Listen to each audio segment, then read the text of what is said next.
Silent John incremental, another silent instrumental, the nerd rap existential. People compare me to MC Christopher a lot, but the fact is I predicted with significance. I'm the oldest geek rapper by far, save K and R. Compiling kernels, open bracket, cause I racket. MIT nerds throw your laser pen in the air and wave it all around like you had no repercussions. Now follow instructions, Professor. Why these discussions consist of nothing but incoherent rambling and babbling, but you just still take notes cause you never know what's happening. I'll drop a little nugget, a tidbit if you will. There were 4 United States presidents named Bill. Really? If you run out of hit points, the game will shout. Your life force is running out. If you dig this, then you dug this, cause I'm all about the nerd life, word life. If you dig this, then you dug this, cause I'm all about the nerd life, word life. If you dig this, then you dug this, cause I'm all about the nerd life, word life.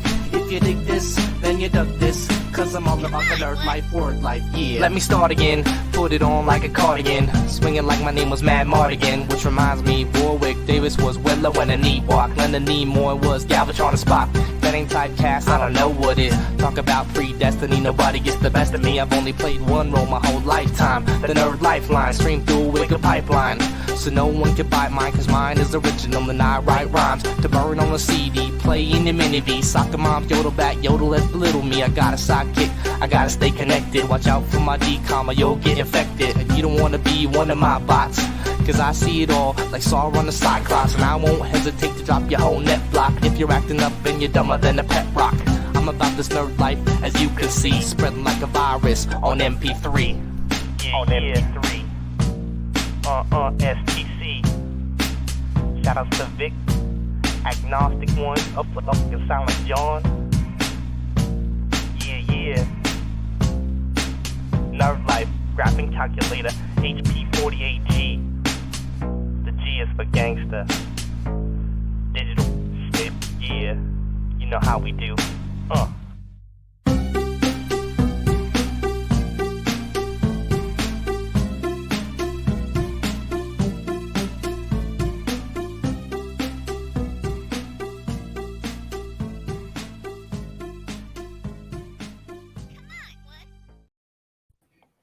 What's up, meatbags? It's the often imitated, never duplicated Tony TGG, and I am joined by the one and only Blinded Braille. What's up, Blinded? What's up? What's up, everybody in the chat? It's a good week, except for that snowstorm that I had. Has it been a good week? For me at least, yeah. Oh, so what's been going on? Why has your week been so good? Well, because there was a snowstorm, so I didn't really have to do much. Once it's a snowstorm, I'm like, fuck it. I'm just gonna be lazy. I wanted to melt though, because it's we're at the end of February, we're almost in March, so yeah. So what'd you do during this snowstorm? You beat a bunch of games, picked up a bunch of I just been working on some projects and stuff. I only now beat the first Ace Attorney. So I've been like dragging on that game, and then I started Cyberpunk again because I did play that for a bit, but I never finished it.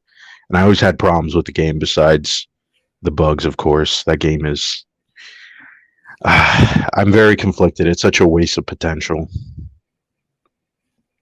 yeah. Yeah. Speaking of waste of potential, did you watch Sony's State of Play? Because yeah, I mean, I have some thoughts, obviously, on the Suicide Squad game, but the rest of it, I could care less about. I mean, there were some games that looked interesting, but it's not like, oh my God, this is so fucking amazing. And I thought the Suicide Squad game did look amazing, which I know is controversial. So we'll get into that. We're going to get into a lot of things here. We're going to be talking about the Ukraine government wanting atomic hearts pulled. We're going to talk about the Suicide Squad game, and there's a little bit of controversy surrounding that game.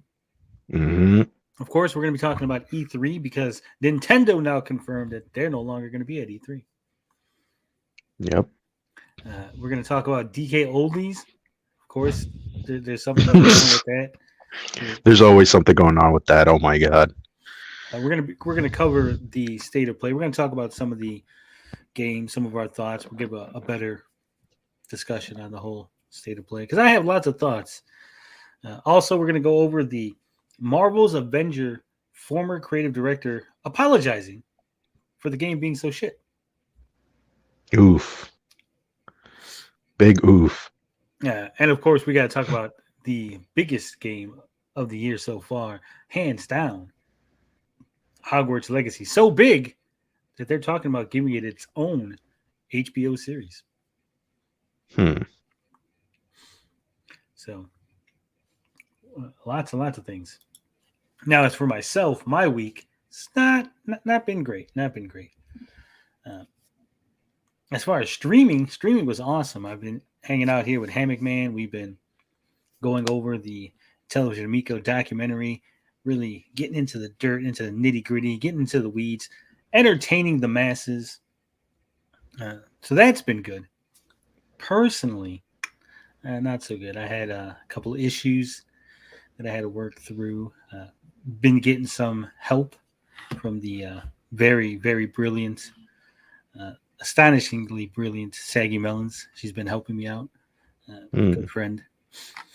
So I've been dealing with that. But other than that, it's been okay, I guess. It hasn't snowed. It was supposed to snow, but it didn't actually snow. It just rained a lot, and I hate cold rain. Yes, it sucks. They made me work on Friday. That sucked. Apparently, I'm going to be working Fridays for the foreseeable future. That sucks. So, it's been rough. It's been rough. Rip. Big rip. Big ripper. What? So I don't know if you follow the Comicsgate, all those people, like the anti-Comicsgate and the anti-Comicsgate, the whole, YouTube ecosystem of content creators making content on other content creators in the comic book sphere. No, I have not been following any of that stuff. A gentleman by the name of Actual Fandom, that's his channel name. I think his real name is Dane. And I'm not doxing him. He uses that. He had a stream the other day. Apparently, he hosted some other gentleman who did dox somebody. They decided they were going to dox Rags live on stream. Ooh. Because Rags as in the guy with the dog? Rags, yeah. Okay. Because, Rags is such a big meanie. He says mean words, so that means, hey, we should just dox him live on air.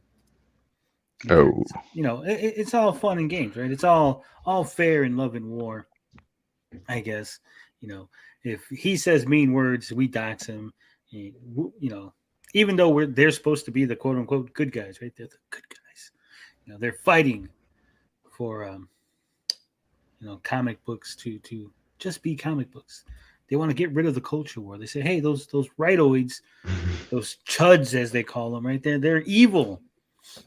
They're destroying it. They want to make everything this evil political echo chamber. And we're going to be about actual fandom and actually, what fans want to see in comics and just enjoying comics. And the way they do this is by making content. Not talking about comics. Yeah, not talking about comics, but just making content on the evil content creators, the quote unquote evil ones. And then apparently doxing Rags. Oh, boy. Don't dox people. I don't know what to say. Either side. Like, it's fucked up. Yeah, and did you know their excuse? Their excuse for why it was okay. You're not going to believe this. What do you think they said? The reason why they felt it was okay to dox Rags? I'm going to guess it's the lame excuse of, this person says terrible things on the internet, therefore they should be held accountable by releasing all their information so people know who they are. I always thought that one was pretty lame. That is a lame excuse, but no, this is an even lamer excuse. Their excuse was, well, There's a Kiwi Farms thread, so it's already been released. So we're not actually doxing. Oh, We're not doxing them. We're just telling you about a thing that's on Kiwi Farms. which is a known doxing site. Yes. Oh boy. Uh, Not only is it a known doxing site, it is a known site that many a left-wing pundit has tried to close down, has tried to destroy because they've been doxing people and harassing people. This is Kiwi Farms is notorious for being the alt-right doxing site and everything, and these left-wing content creators are using it to dox a right-wing content creator. I don't even think Rags is right-wing. I just think that's the perception. the perception, yeah. You can't make this up, right? You can't. Yeah, I rarely don't understand.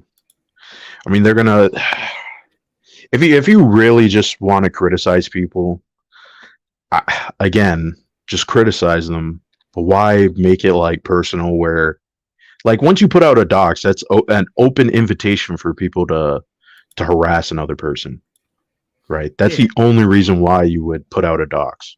Well, it's to silence people, it's to make people scared. Like, look, we know your real name, and we're putting it out there, so now you're going to get harassed. So you just better go away. We don't like the words you say, and so this is how we're going to get you to stop saying those words. Yeah, it's ridiculous. Absolutely ridiculous. So ridiculous. Speaking of ridiculous, did you know that on the 22nd of February 2023, a little game called Victory Bells was finally released after several years in development hell. Released onto mobile games. It's on iOS, it's on Android. Did you hear about this? No. Is this the game that you were writing for? That's the game. Yeah. Okay. That's the game.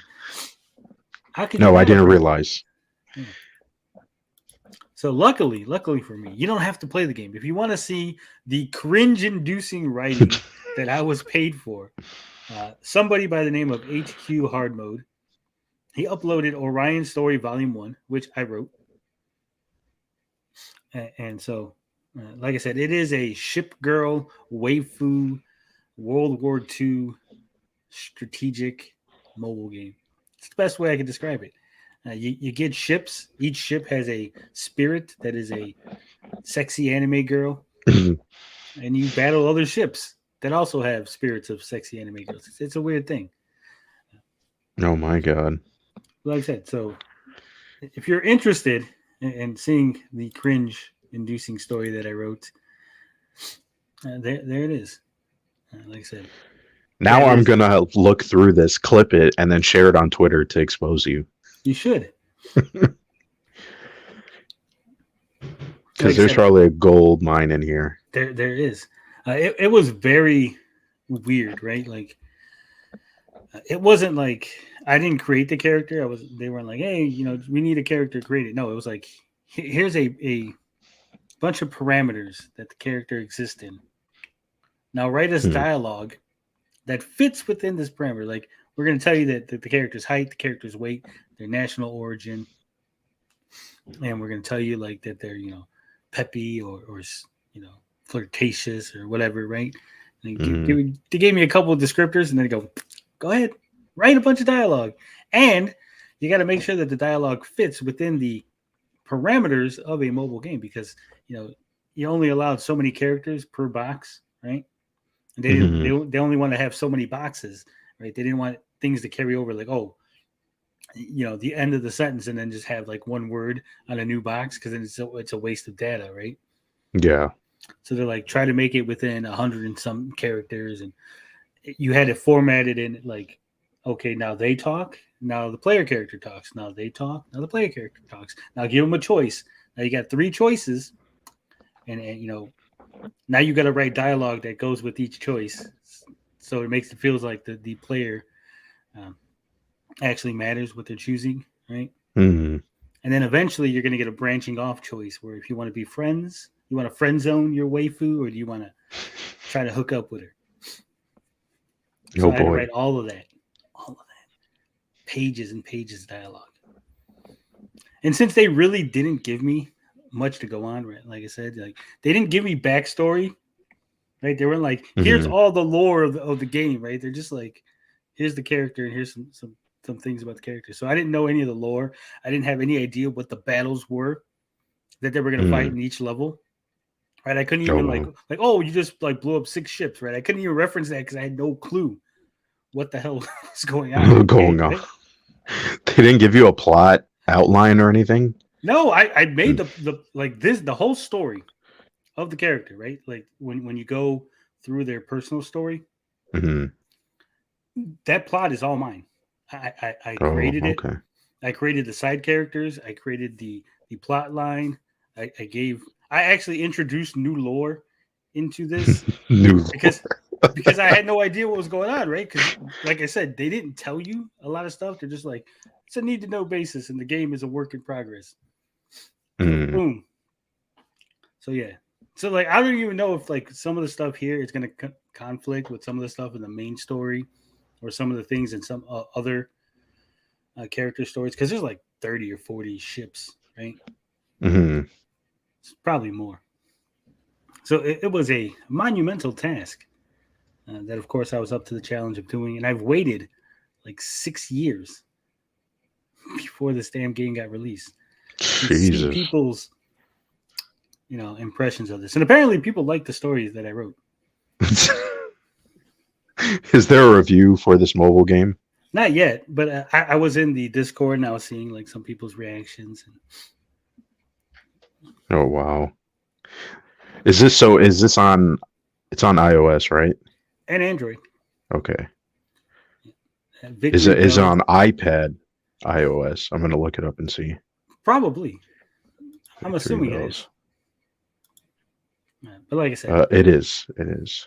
I don't want to spoil and because it's a gacha thing, right? Like you don't necessarily going to get this character. You might have to be a while before you unlock it, before you pop it. You know what I mean? So this is probably the quickest way to get to see what it is that I wrote in all of its glory. Interesting. And this is only the first part, because I think it would be like 3 different parts, right? Because you would have the first part up until the choice, and then you would have to like the friendship route, and then the boyfriend route or girlfriend route. How long did you have to write for, or like how many pages of the dialogue? How many pages? Was it a lot? It was a lot. Yeah, it was a lot. It was a lot. Oh wow! And it was like they're like, hey, we need the first part of the story in a week. You got a week, right? Write it all. Oh my god! So in like, I think I took an extra week. So in like 4 weeks and a month, I wrote the entire plot of this single story. Wow. Is there one part that you like in particular? If you remember, I know it's a lot. I don't want to spoil it. I want you guys to enjoy it. I want you to read it, enjoy it. Damn it. Like I said, I introduced like side characters. Like I invented side characters just for this thing. I gave the character a puppy. What was the puppy's name? Cappy. It's named after Cappy. Oh my god. Cappy. Oh boy. Hey, I didn't say I was writing Shakespeare, right? I mean, I kind of like the name. It kind of makes sense. I mean, it's corny, but it makes sense. That's what it's supposed to be, right? I'm writing a corny mobile game dialogue. It was Cappy the dog. Yeah. Whoever names their dog that, shame on you. Someone's gonna watch this and be like, "I'm gonna buy a puppy and name it Cappy." I will give. Please don't. I'll give you a signed GWG photograph if you name your dog Cappy with proof. I need proof and documentation. Okay, clip this now, so in a couple of months' time you can redeem it. Redeem your prize. So yeah, so if you're interested in what I wrote, or if you want to hire me, if you're a video game studio out there looking for someone to write top quality dialogue or just story, I'm your man. Let me know. This would be the second game on my resume because I did quality assurance for Shing. That's 2 more games this decade than Time of Tellerico.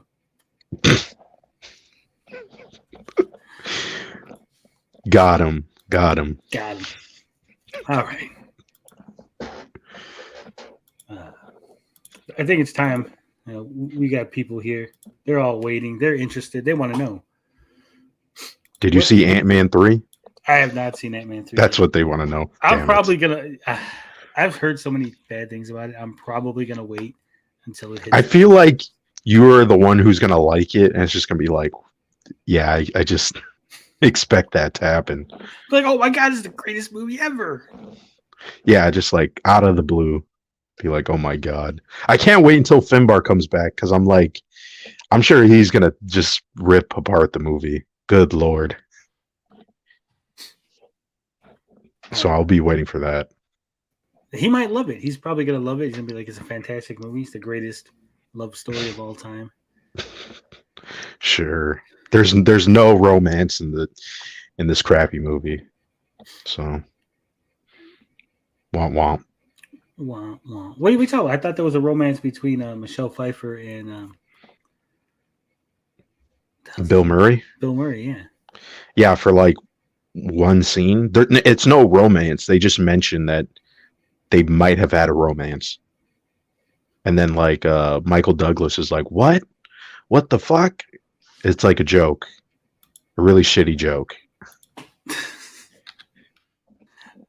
Did you know that there's actually a brand new, I won't say brand new, but a newer Kang the Conqueror comic book?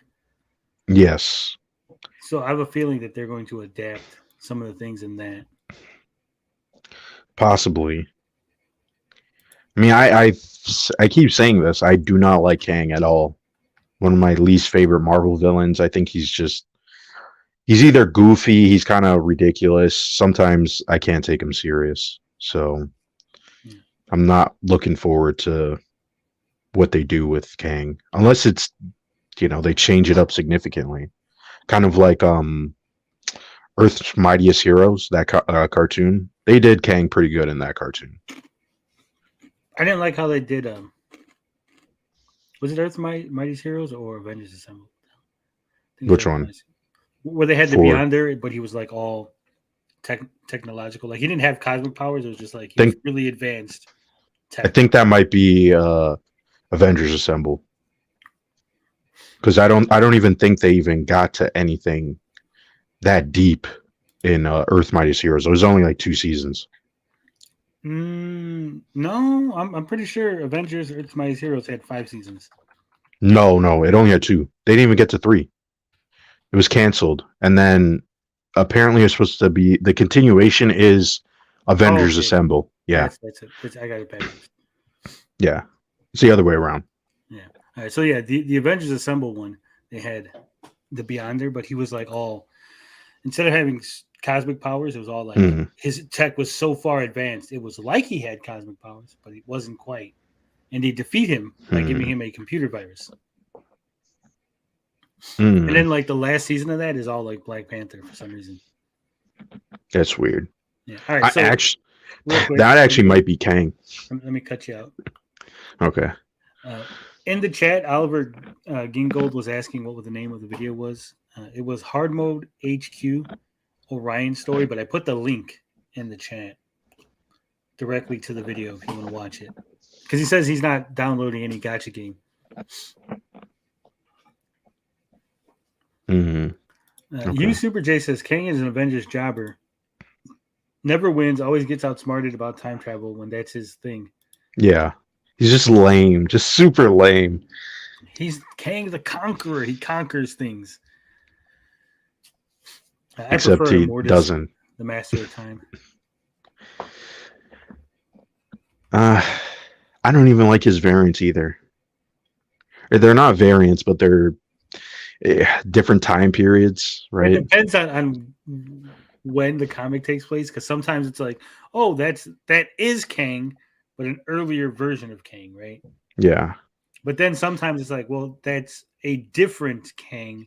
It's not quite the same because when he time traveled, that makes a new timeline, right? So that's not the exact Mhm. same Kang.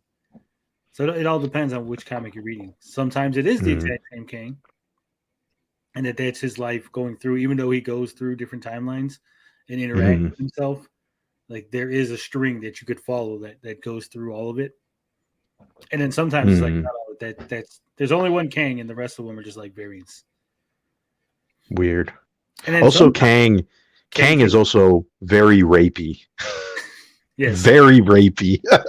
Well, what I was gonna say is there's also sometimes where Kang takes off his mask, and it's not actually Kang, Nathaniel Richards. It's someone else who has killed that Nathaniel Richards and taken his Kang suit to become a Kang, Oh my god. because that's how he's got the Council of Kangs. Uh, just why? Also, his son too. Good lord. Oh my god, that had to have Busiek write Avengers Forever just to straighten his BS out. Yeah, and then his son Marcus Kang, who impregnates Captain Miss Marvel. Marvel. Which, Captain Marvel. Yeah. I didn't want to say Miss Marvel. You'd be like, well, that's 15-year-old Indian chick. No. No, Captain no, Marvel. Carol Carol Danvers. Yes. Danvers impregnates her, disappears, and then is born from her belly. Yeah. Because he lived in a different dimension, so he couldn't come to our dimension, so he had to like impregnate someone and then get burst in our reality or dimension. But somehow Really he was weird. able to come to this dimension to impregnate someone to make him born. It's just weird. Yeah. But hopefully they cut all the BS out. Knowing Marvel, what is who good knows? about Kang, though, real quick, Immortus has the Legion of the Unliving, so he could literally bring back any dead villains or heroes in one of the movies, because that's his thing. It would be interesting, but knowing Marvel, I doubt it. I'm sure they'll bring back one crappy villain. Be super lame. Because in the comic, he's brought back heroes, villains. He had Iron Man 2020, which I guess really isn't that he'd be like 3 years outdated now. Yeah, they did do something recently, like back in 2020 with that character, but yeah, that was just weird. So future Iron Man, other characters that have been Avengers villains or heroes that he brings back. So that would be interesting, because we do have a few people that have died. He could bring back Killmonger. Yes. All right. So I think this is a perfect transition into Sony State of Play for February 2023. Perfect transition. Perfect transition. Unrelated. We just got it right in there. Like, it was just a clean. Like, most people like have to do this, like, stumbling around to get things to go from one topic to the next, but we just go flow right in. It's clean. Right into the next one. Oh boy. So what do you think of it? I got it all queued up, ready to go. We're not going to watch all 40 some minutes of it. What is it like? I saw this on stream with Meta, someone in the community, and I mean, it was okay. I mean, it was mostly VR. The Street Fighter and Resident Evil stuff did look good, but I mean, the problem with PlayStation VR is I feel like all the games are the same. They're just like first person shooters, right? And the one that did stand out was like this weird. I don't even know what type of game it would be, but it's with the dog. It was called Humanity, which it's not. VR. It is a VR game. It's a VR and no, it's both. It's a regular game. It said VR was optional. Yeah, well, that's what I mean. Like, it's still a VR game, but it's really not. I wouldn't qualify that as a VR. I would think a VR game has to be like a game that's built. Well, for VR. Resident Evil Village is kind of like that, where it is built for VR, but you don't have to play it in VR. So I would just say, yeah, it's a VR game, right? Just to Well, like simplify it. to push back a little, I would say that Resident Evil Village, yes, because it was built to be VR, but you don't have to use it. I think this game was built to be not VR, but you can use VR. I mean, the thing is, the concept looks like it would be interesting in VR. That's why I wouldn't play this normally unless it was in VR. That's my only like, I guess my counter to that. All right. So Foglands was the first game they showed, and then they showed off Green Hell VR, which already has a regular version that's not VR. I didn't even know that. So yeah, we just saw this and I was like, oh, it looks like Minecraft. That was the vibe I was getting. Yeah. Yeah, that's why it's Green Hell VR, because they already got Green Hell. This looked weird as fuck. Was it like Psych, Synapses, something? Oh, the black and white game. Yeah. This one did look good, but like, it looked okay. I got it at 2x speed just so we can get through it. Yeah, speed through it. But I just like the black and white and the colors and stuff. Not so much the gameplay. I mean, it had like the colors look nice and they pop against the black and white, but it's like I don't know what the hell's going on. Like that was the problem with all the VR games. Just like they're VR. Like, yeah, but what's the plot? What am I doing? What's going on with the game? Why am I doing the things that I'm doing? That's what I mean. Like the VR, it's like it's not like developers don't know what to do. It's like they're not even really games. They're sort of just like mini experiences that you play for maybe a couple of hours and then they're finished. This one pissed me the fuck off right here. Which one was this one? I can't even remember. The one with the Isaac Asimov. They're basically taking Isaac Asimov's works, creating a world around it, and then they're like, "Oh, but you got to play it in VR." We've turned it into a first-person shooter. You know, the father of the 3 laws of robotics and all that. One of the most prolific sci-fi writers of all time. They're taking his journey to Foundation and turning it into a VR first-person shooter. Oh boy. Yeah, it just looked generic. I didn't even realize like that's what it was. This already came out, and now this is probably the only VR game that I was like, yeah, this makes sense to be VR because it tracks your eyes. Yeah, this is already. I mean, this is just coming to PlayStation, right? But this is a thing. It's already won awards, and yeah, like I would definitely play this because again, it's the only interesting concept with a VR, right? You can't blink, right? If you blink, then it fast forwards the story. So, well, not fast forward. It jumps. It jumps. Yeah. Which is weird. I mean, I would play. The thing is, there's maybe like a couple of VR games that are not on PlayStation that are worth playing, like the Half-Life game. There's probably a couple other ones. So, I mean, if they showed more of that, like, hey, Half-Life Alyx is coming to PlayStation VR 2, then like that would have been cool. But like when you start showing off ones where you're like, what is this? I don't really care about this. Like it looks the same, or the art style is just different. Like this should have just been a blog post or something, right? Like it's just weird. I agree. It was like 7 minutes of VR that we didn't give a fuck about. Now, Super J says, was at a trade show a couple weeks ago and saw an old man take a header into a display TV at a VR station. Damn. Oh, damn it. What the hell? 56K says, I played VR2 and it's better than the Valve Index. That's awesome. I'm not surprised because the specs are better. Like everything on paper looks like it would be better than everything on the market. But the games are not there. Shit. Look, I'm sorry. I agree. For people that like it, I'm saying I'm sorry if you like it, but like if you look at a non-VR game, you're like, oh my god, it's so beautiful, and it's like 1080p, and it's like popping, and the world looks so detailed. Then you go, here's VR, it's like chunky blocks, and we can only afford 3 colors to make it look good, right? Like if you want a 4th color, it's gonna look like shit, so we're gonna give you 3. It's like, come on. Yeah, they have to come, and then when they just do one genre again, like. how many first-person shooters can you make for VR? Well, because Like, that's we the only get thing it. that makes sense. What else? Could you imagine playing a platformer in VR?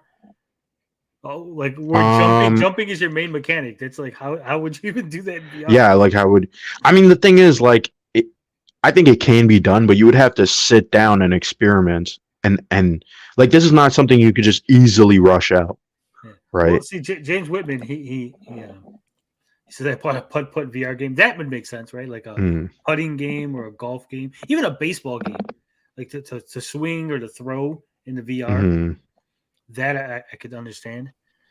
But there's so many genres. There's like, could you play an action RPG in VR realistically? Mm. Like we're not there yet, right? It would be so undetailed. I'd also feel like it's not intuitive too. Even if it was like super detailed, then it would just be like, I would rather just sit down and play this with a controller. Tommy, The games really need to be designed for VR. It can't just be what we already had. yeah, Tommy says that they have platformers on VR that aren't first person. Yeah, Like Gran it's like third Turismo VR, person. see, like a racing game would be good, or like a flying game. Mm. I couldn't see like you said, like a platformer. I would just be like, I would rather just play this. I'd rather sit down and play this with a controller. Right? Mm. What's up, Finbar's here? He says the Amico itself was virtual reality. Uh, Vaporware. 56K says screen grab doesn't do the visual you see in person justice. Yeah, I mean, we get that, but it's still, we're looking at the gameplay, really. The gameplay, it's kind of mediocre. All right. So after they did the VR stuff, then they're like, hey, we're going to show you some Destiny 2 Lightfall bullshit. Like, I don't care about Destiny 2. Like, when I played it at launch. It was generic. It was cheap. I didn't like it. And I gave it up. I'm not huge. I don't know why I thought this was going to be a good game. I blame, what the hell's his name? Jared Cale from Pure Ownage. Seriously, Jared Cale put this game over so much. He's like, oh my God, I love fucking Destiny, and I can't wait for Destiny 2. And he was like hyping this game up on stream one day. And I'm like, all right, dude, I'm gonna buy it. And I went all in, got the $100 version. Ooh. You know, boom, boom, boom. I'm like, oh, I'm all in. And I played it, and it was so fucking generic.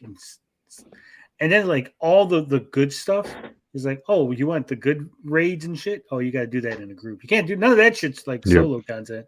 All that shit's like, and I'm like, no, I don't like playing in groups. I don't want to get I'm 41 years old. It's hard as hell to get a group of people together. Be like, all right, guys, at 5 o'clock, we're gonna play fucking Destiny 2 for like 3 hours, right? Mm-hmm. Like it's hard enough getting people to be here on stream with us, let alone set up a Destiny 2 thing. Mm-hmm. Yeah, I can see what you mean. I mean, I played the first Destiny a lot. I did like it, but once they started adding a lot of, again, the constant expansions and yeah, you can never really finish a raid. It's like I kind of just was like, eh. And I even went back recently to play Destiny 2, but I just couldn't get into it. I like the gameplay though. I still like the Bungie shooting. It's very slick and compared to everybody else. Yeah, the shooting was good, and it was fun-ish. But I was like, oh man, there's 3 classes. They all play the same. I don't know if they're different now. They've differentiated them. But at the very beginning, it was like, oh, it's 3 classes, and they all play the same. You could use every weapon in every class, right? Yeah, you just have a special. That's really it. Yeah, it was like, oh, you got a special. The special weren't even that glorious. We're like, oh yes, I got to get this class or this class. And it was just like, eh. So I hated Destiny 2. This right here, they go, this is one of the most anticipated games. Right? I'm like, I've never heard of the Chia, whatever the fuck it is. And it's gonna be free when it day one. It's gonna be free on the PlayStation Plus. Yeah. I mean, it looks interesting, but I don't know about most anticipated. I don't remember even seeing this game before. Me either. So that's weird. It looks okay, but it's like, what am I watching? I'm obviously not watching gameplay on a lot of this, right? I mean, this looks like an open world Breath of the Wild game. That's what I'm guessing. Like a very small scale Breath of the Wild with like some platforming, some action.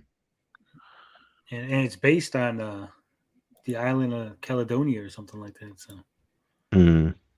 that's awesome, I guess. That's a thing. But I mean, it's free. there was another PlayStation. I mean, well, it wasn't PlayStation. It was an indie game that they showed like now 3 years ago, and the game we've heard nothing about the game. And it was again like this open world type of small scale game. So I kind of wish it was at this event because it did look pretty cool. And you had a dog, and you could play as a dog and stuff. So they need to reveal that soon. This kind of pissed me off. Oh, the PlayStation. I have all of these games. So I'm literally getting nothing for my PlayStation Plus March monthly game because I already have all of these. Oof.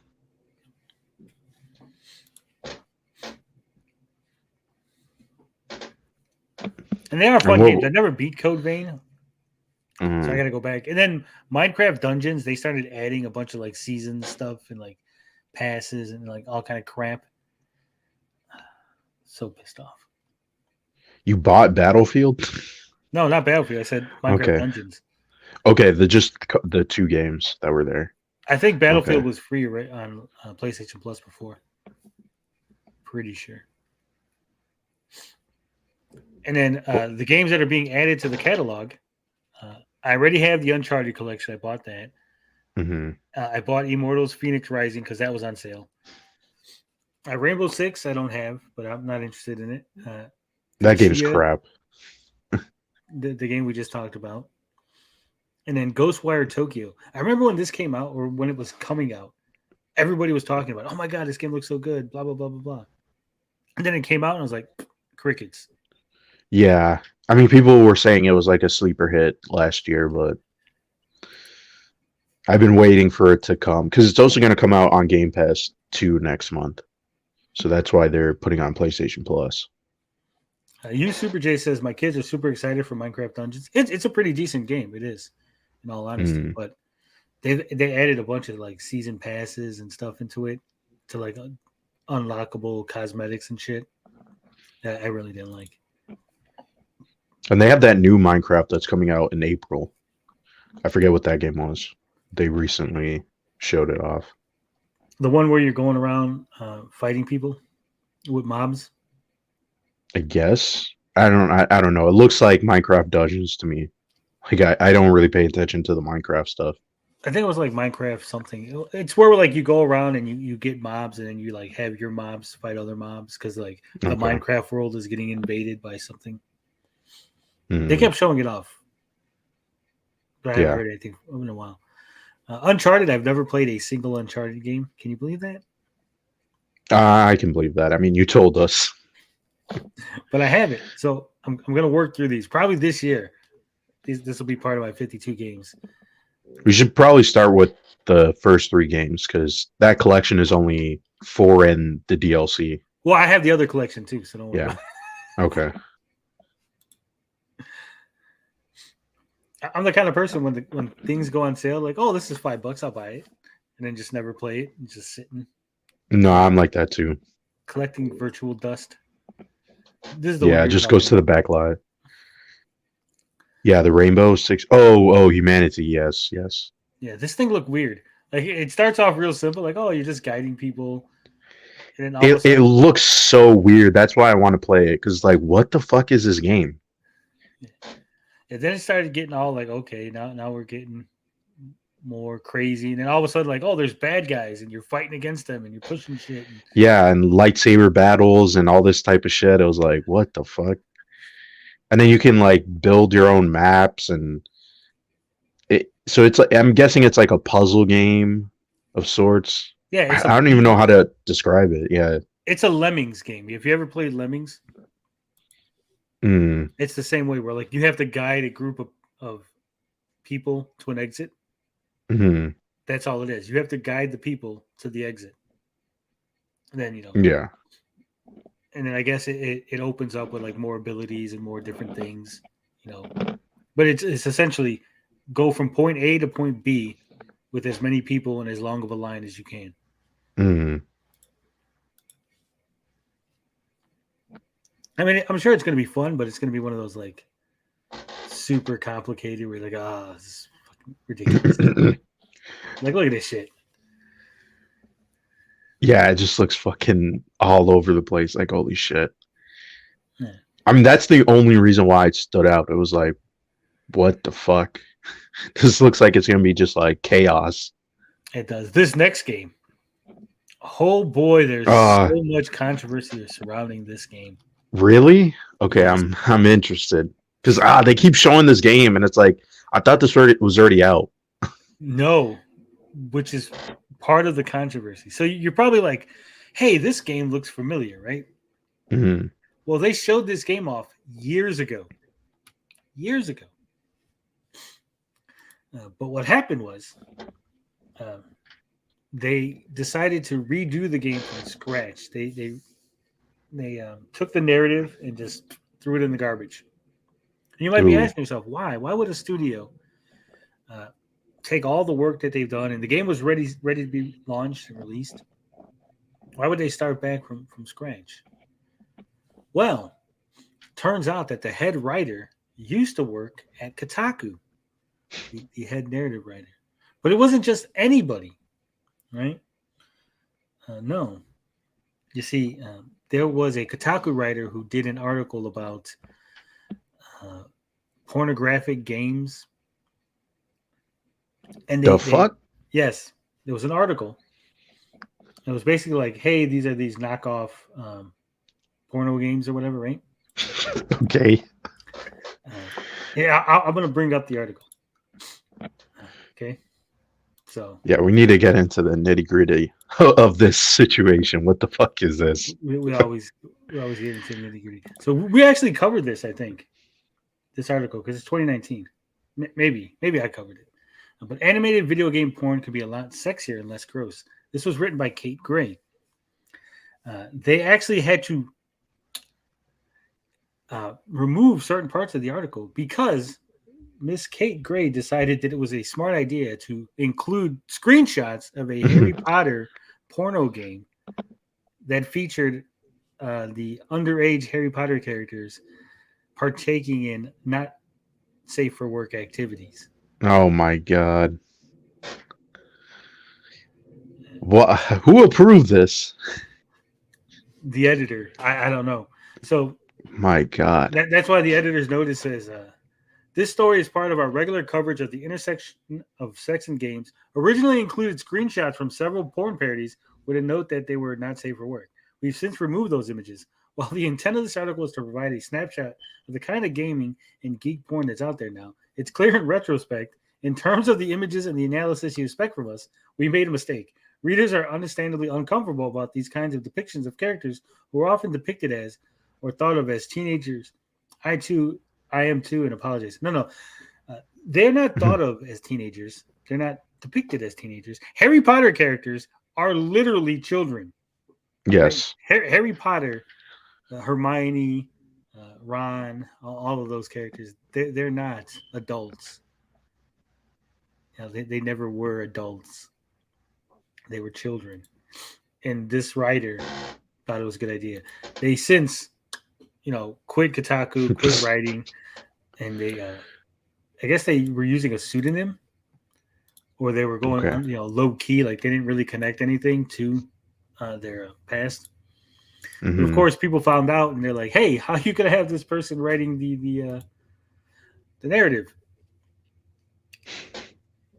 Sus. That's already pretty sus. So they went ahead and redid the whole narrative. So that's why the game, it was actually like shown off like 4 years ago. Mm-hmm. And then it was like yanked, reworked.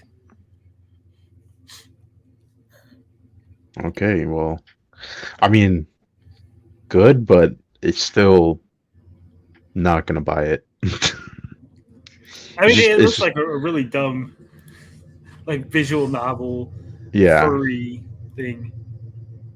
Yeah, if it wasn't furry, I mean, the thing is, there is another game that's almost identical to this that probably came out last year, but it doesn't involve furries. It's just like normal people. Also, So they're gay furries. I should. The game is yeah, about queer representation, which is weird when you're like they're animals, right? And you're like, I guess that's a gay dad. Like I can't even tell the male dinosaurs from the female dinosaurs really. Like in most of these shots, like is this a dude? Is this a chick? I'm assuming yeah, the one is a dude on the left, and then the one on the right is a female. But yeah, but I don't even know now. I'm like, Is this a dude? yeah, I think probably. he's a dude because the voice actor is a dude. It sounds when the talking's doing. I mean, he's got a tank top on, and he's got. I mean, it's just that he's got pink hair, and he's pink, and he's got purple eyes. You're making a lot of assumptions. I have no clue. Just state that for the record. So yeah. So goodbye, Volcano High. I had the narrative redone. It's now finally coming out. I know everybody's Oh been boy. waiting. They've been anticipating. And it comes out a day before my birthday, so that's great. It's Kismet. Oh man. Oh June man. 15th. June 15th is Sidekick Max's birthday. Oh. So Yeah, I remember now. I know what Yes. he's getting for his birthday. Oh. Please don't get him this game. He's Oh my looking God. at Virginia Slim. This game barely has 2 pages on Reset Era. Meanwhile, Potter Outrage. I thought Hogwarts Legacy was banned from Reset Era. It is. So, all right. So the next game that I've never watched a single Naruto episode. I've never read the manga. I have no idea what the hell, other than they're ninjas with like magical ninja powers. So I had no interest in this. Same. I mean, I've watched Naruto, never read the manga, but I kind of fell off. It was never really captivated me. And this is supposed to be like a crossover with his son or No, something. this is supposed to be, I guess, all the games. Oh, okay. They've condensed all the games into like one mega game. Okay. That's why it's like called Connections or whatever, because it's taking all the games and like the best parts of them, like Ultimate Ninja Storm. Because I guess the series is Ninja Storm, whatever, Naruto, Ninja Storm 1, 2, and 3. Yeah. And they're now taking like bits and pieces from all 3 games and shoving them together into like a new game or some shit. And I guess it covers all the way from the beginning of with Naruto to the Sun shit with Boruto, whatever the fuck. Okay. And they've added new playable ninjas. I'm excited for these characters. I have no idea who they are. The thing is, the game did kind of look fun, but yeah, I'm not into Naruto, so it's like I don't think I would ever play it. They're like button mashers. They're like, Oh, is it? Okay, I thought it was like a fighter. yeah, it is a fighter. But it's like more of a More button mashing than combos. Okay. like more of a like a Dynasty Warrior fighter versus a Street Fighter fighter. Oh, now, yeah, I would definitely never even play that, even if I did like fucking Naruto. Jesus. Naruto needs the Dragon Ball fighter treatment. Well, isn't this like the Dragon Ball fighters? No, that's what I'm Okay. saying. It's more akin to a Dynasty Warriors fighter. Which is funny because Dynasty Warriors actually started off as a one-on-one fighting game. Oh, okay. I didn't even know that. Yes, the original Dynasty Warriors is literally a Street Fighter type one-on-one fighter where you would take your character through like almost a tournament. You know, you would fight 6 characters, then you would fight the boss character, and then you get a little ending. The Okay, second that's game interesting. is where we got the like The 3D waves. brawler. When did they start doing the waves of enemies? Yeah, the second game. That's what I'm saying. It's Okay, like a the second 3D one. brawler Okay, versus an actual fighting game. interesting. I never really could get into Dynasty Warriors. It just felt too button mashing. It was like repetitive. So I actually like Dynasty Warriors. They're good. Just sit back, relax, not think about things, mash buttons. it just gets too repetitive for me, at least. Oh, it does too. But that's why, like, you play like 2 or 3 levels, and you put it down, and you play something else. Then you come back. And Yeah, I guess you that don't makes really sense. got to remember stuff. It's not like, oh shit, I got to get the narrative in my mind, and like, where did I leave off? No, you're just like, oh, it's fucking button mashing. Eh. This looked interesting to me. I like these kind of games. Was this 3. Baldur's Gate? Yes. Yeah. The only problem with this game for me is I've never played Baldur's Gate 1 or 2. I don't have a deep knowledge of the Baldur's Gate series, right? Like, I don't know how lost I'm. Like, if I jump into Baldur's Gate 3, is there going to be like so much narrative and so many things that I just have no clue what the hell's going on? Like, they're going to be referencing No idea. like past events in the series, and I'm just going to be like, well, I don't know. All I know is J.K. Simmons is in this game. Oh, that's an instant buy then. Yeah. Which it was like kind of weird. I was like, is that J.K. Simmons? And then it came out that, yeah, it is. So this looks stupid. Wayfinder, a multiplayer. yes. Oh, God. That looked like shit. Oh, my God. It looks like shit. And then they're like, it's an MMO, and then you like play different classes. And I'm like, why It looked like class got a sword and one Fortnite. class got a gun? And I'm like, oh my God, it's so stupid. It looked like Fortnite, fantasy Fortnite. I was like, oh man, this shit is gonna be fucking dead in a couple months when it comes after it comes out. Final Fortnite fantasy. Good lord.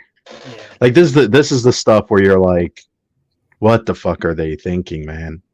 Jumping Like on who's that gonna play bandwagon. this? Everybody. Everybody's gonna play this. Ain't no one gonna play this. Like they're gonna come out and say, oh, how big of a disaster it was. Who's even making this? What's the companies at the bottom? 'Cause I can't see. Airship Syndicate. Okay, so it's no one notable. Like I thought it was like a Ubisoft game, to be honest. That's what it was reminding me of. So yeah, so those games look stupid. Yep.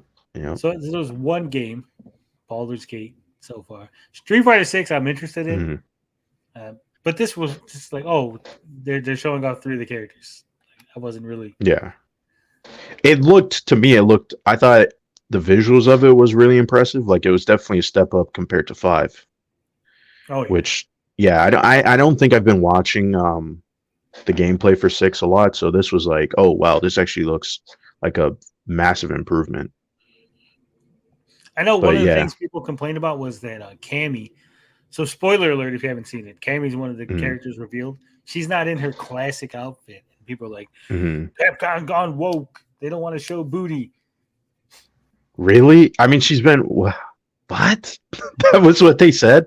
Yeah, because they said the same thing with Chun-Li, because Chun-Li's got pants on now.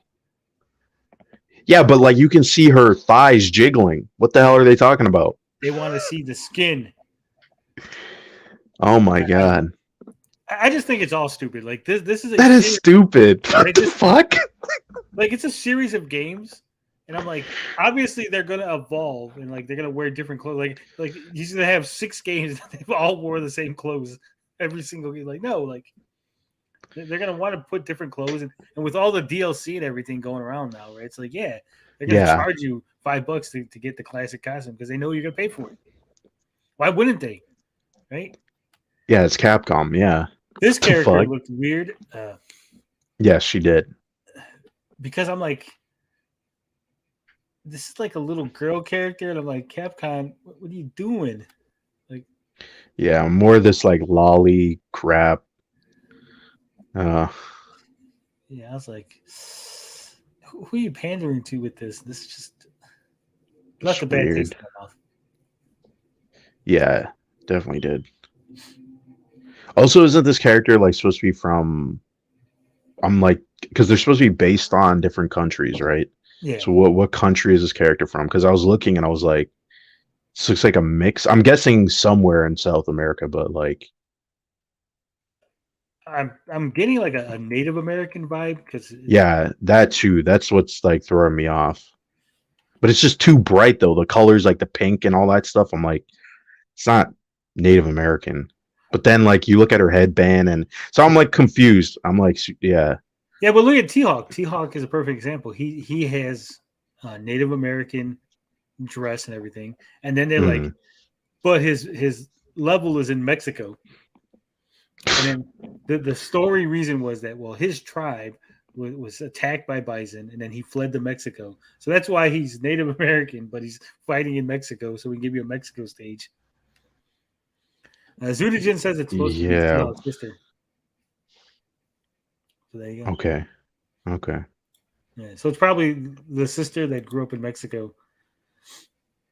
All right. That makes sense then. And then, of course, Cammy. I actually like Yeah, that jacket.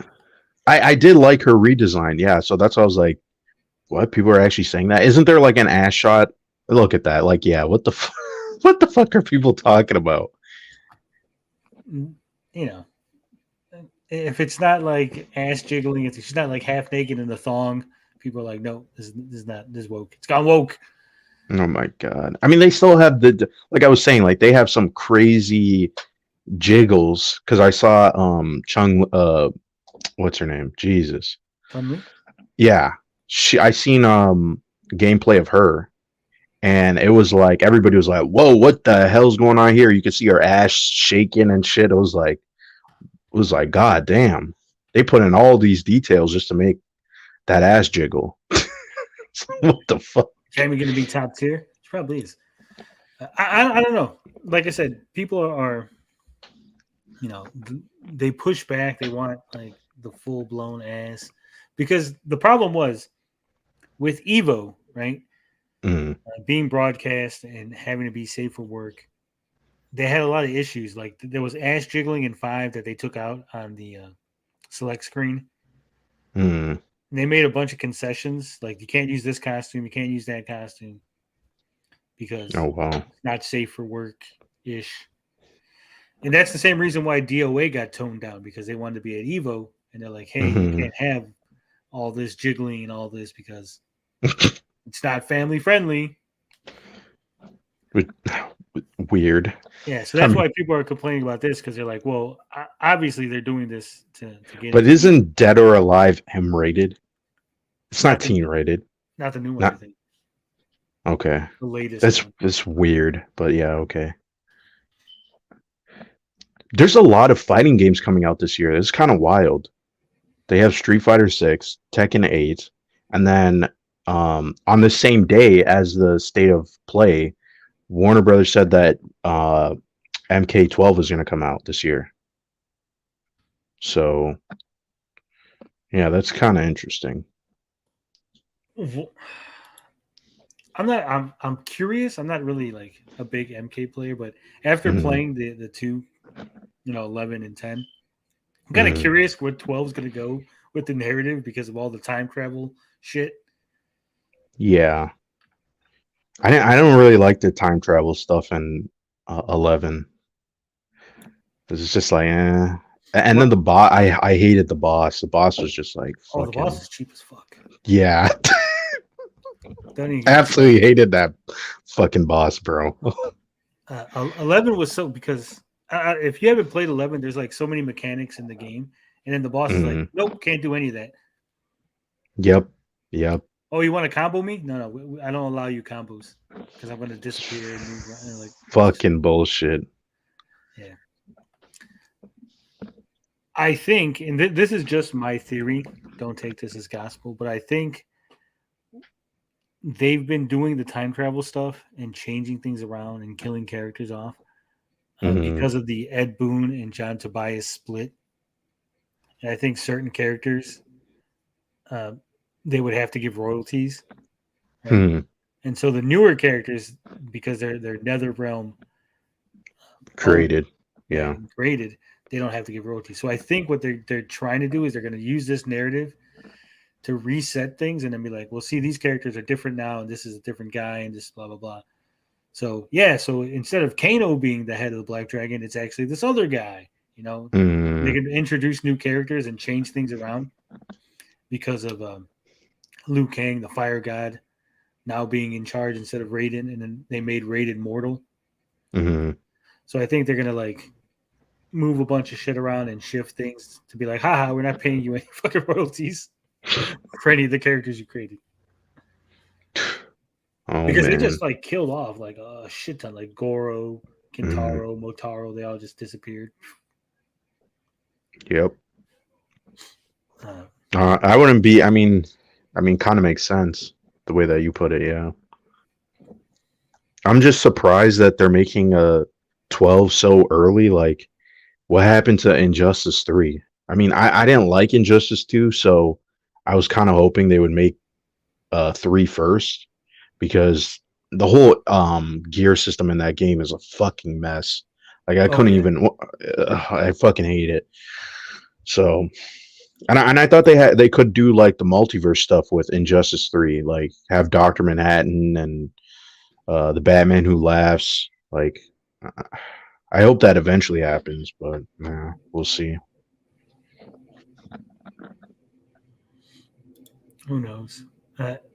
Injustice 1 is fun. Injustice 2 could be fun. Like, it has moments of fun in it, right? But then it also, like, that gear system, like you said, is so fucked up. Yeah, the gear system, that shit should never be in a fucking fighting game. I don't know what they were thinking. Yeah. One of the things that I didn't like in, I think it's Injustice 2, where you could have, because they got the gear system and you could have costumes that they had, like, look, this is the Reverse Flash, right? But there was no extra dialogue. There was no dialogue. There was no extra, like, ending. There was nothing. It's like, why am I playing the Jon Stewart version of Green Lantern if there's no extra dialogue? They're just treating him like fucking Hal Jordan, like wearing Jon Stewart's skin. Like, what the fuck? Yeah, just weird. I mean, did they do that in the first game? I can't remember. Maybe they didn't. I'm sure there was maybe like one DLC character that was like that. Damn it. Yeah. Either way, don't do that. Yeah, if you're going to give a second costume, record new dialogue, like not a second costume, but like a whole new character, like a character skin that's a different person, right? Give us new dialogue. Spend the money to give us a little extra ending. Like Tekken, when they had the tiger costume for that was his name, Eddie Goro, then you could select Tiger. He had his own separate ending, right? Both Roger and Alex, even though they played identical, and one was just a kangaroo and one was just a fucking dinosaur, they both had different endings. But apparently NetherRealm can't be bothered to do that.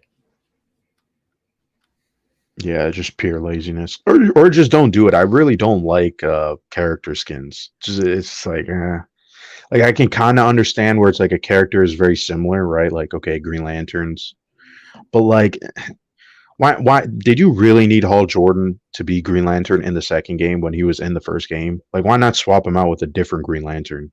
Like, have Jon Stewart or Kyle Rayner or Guy Gardner, like, for each game, instead of it being like, oh, it's Hal Jordan again. I don't get it, man. Yeah. I haven't played a Resident Evil since like 3. I'm just not. Oh, you never played 4? No. Oh, wow. Okay. And I don't even think I think I beat the original Resident Evil. I beat it, and then that was it. Like, I never beat 2 or 3. Oh, wow. And I've never played the remakes or the remasters, whatever the fuck they want to call them. Yeah, the remakes or reimagines, I guess. The second game and the third game, I mean, maybe you should try it out and see. Because it is, I mean, they're completely different games.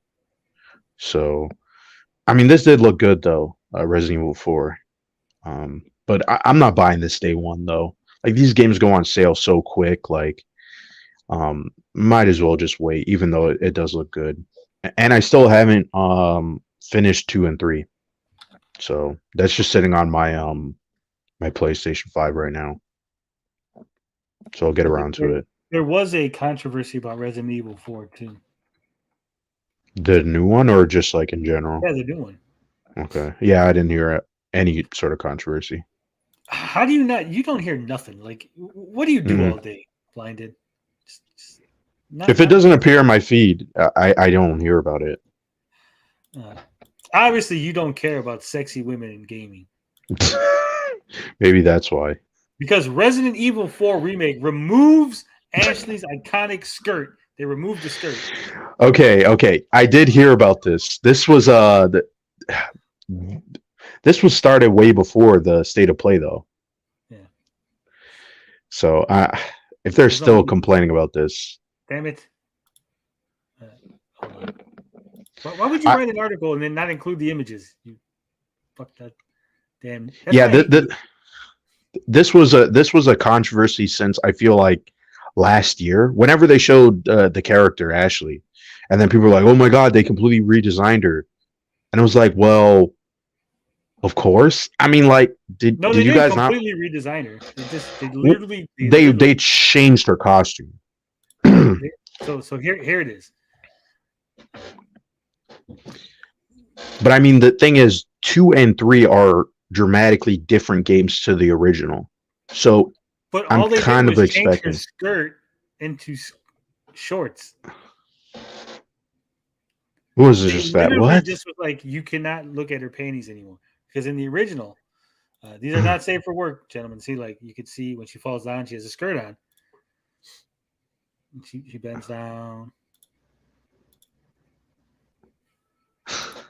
We're gonna get canceled now. Oh my god! But now she's got shorts, so when she's in those situations, no longer being able to see her. See. Her panties. I mean, this is a tragedy. This is a what did the quartering say? This is a butt fucking of history. So this is, instead of playing the game, you're like trying to like figure out camera angles so you could see this character's underwear. No, they were doing both. Apparently, they were playing the game, but also since it's in there, right? You're like, hey, okay. I can understand to be like, this is stupid. Why did they do this? Right? Like, why did they change it? Like, it's not really a necessary change. I get that, right? But I also get like, who cares? Like, I'm not like, they're not jerking off to get, like, that's what people say. Well, I'm not fucking whacking it off to Resident Evil, right? So then what are you complaining about, right?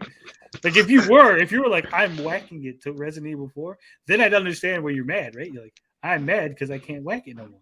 But you're like, I'm not whacking it, right? I'm not doing it. Yeah, you're still complaining. Right? Like, it's weird. It's totally weird. It's like going, like, if I went to a strip club, right, and they're like, hey, we're no longer going to allow nipples. We're going to put pasties over the nipples. I'd be like, whatever, right? Because, like, I'm not jerking it off inside a strip club, right? I'm just getting excited, and you go home and you take care of it. Right? So seeing the nipple or not seeing the nipple really shouldn't be a big deal. And I can understand where you're like, well, I used to be able to see the nipple. Now I just go to another strip club because I'm used to the nipple. Right? Mm-hmm. So that makes sense. But like I said, like, if you're not like, this does not excite me, then what are you upset about, right? Like, it'd be like if I got mad and McDonald's is no longer selling vegan fries. I don't eat vegan fries, so what the fuck do I care if McDonald's sells vegan fries, right? Yeah. I feel like once something is being removed, there's always going to be controversy, even if no one noticed. It's like, oh my god, like, they're fucking removing this thing that I gave no shits about, but they're still removing it. Yeah, that's what I think it is. I think it's like the line, right? You're like, well, if we allow this, like, you give them the inch and they're going to take them out. Like, well, we got to be like, no, stop changing the game. Because if we allow this, they're going to change a little more and a little more. Then pretty soon, I don't know. But if that was the case, why didn't you complain about Resident Evil 2? Oh, they did. You know. They did. There was controversy about that too. Oh boy. Okay, I don't even remember, but Yeah, because of the same thing. Because they changed the you couldn't look up her skirt or whatever. okay, yeah. Oh man. Yeah, it's a butt fucking of history, gentlemen. They've ruined it. Capcom has gone woke. They will soon go broke. I've been assured of this. Mm. We'll see about that. All right. So yeah, but I really have no interest in Resident Evil 4. Like I said, I've stopped playing it.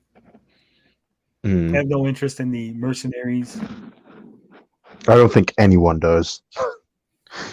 We just want the single player. That's it. Special demo. What's special about the demo? Why is it a special demo? Oh no, it's Capcom. All right, this. So at the 26-minute mark, the state of play decided we're gonna just like, okay, now we're just all fucking Suicide Squad. Mm-hmm. And I was kind of pissed. Damn. I was interested when they first showed this off, right? When they first like, hey, look at this game, and it was like it's from Rocksteady. It's going to continue the Arkham thing, the Arkham universe. Mm-hmm. You could play as the Suicide Squad, and I was like, okay, this sounds interesting. And now they're like, oh, it's a multiplayer, online always game. Even in single player mode, it's online always. Yes. But the single player mode is only. It's not like a narrative single player. Right? From my understanding, certain missions are for single player and certain missions are for multiplayer. So Yes. again, this is going to be a Destiny situation where the best content is going to be locked behind having to go online and get a squad of 4 people to play the 4-player mode.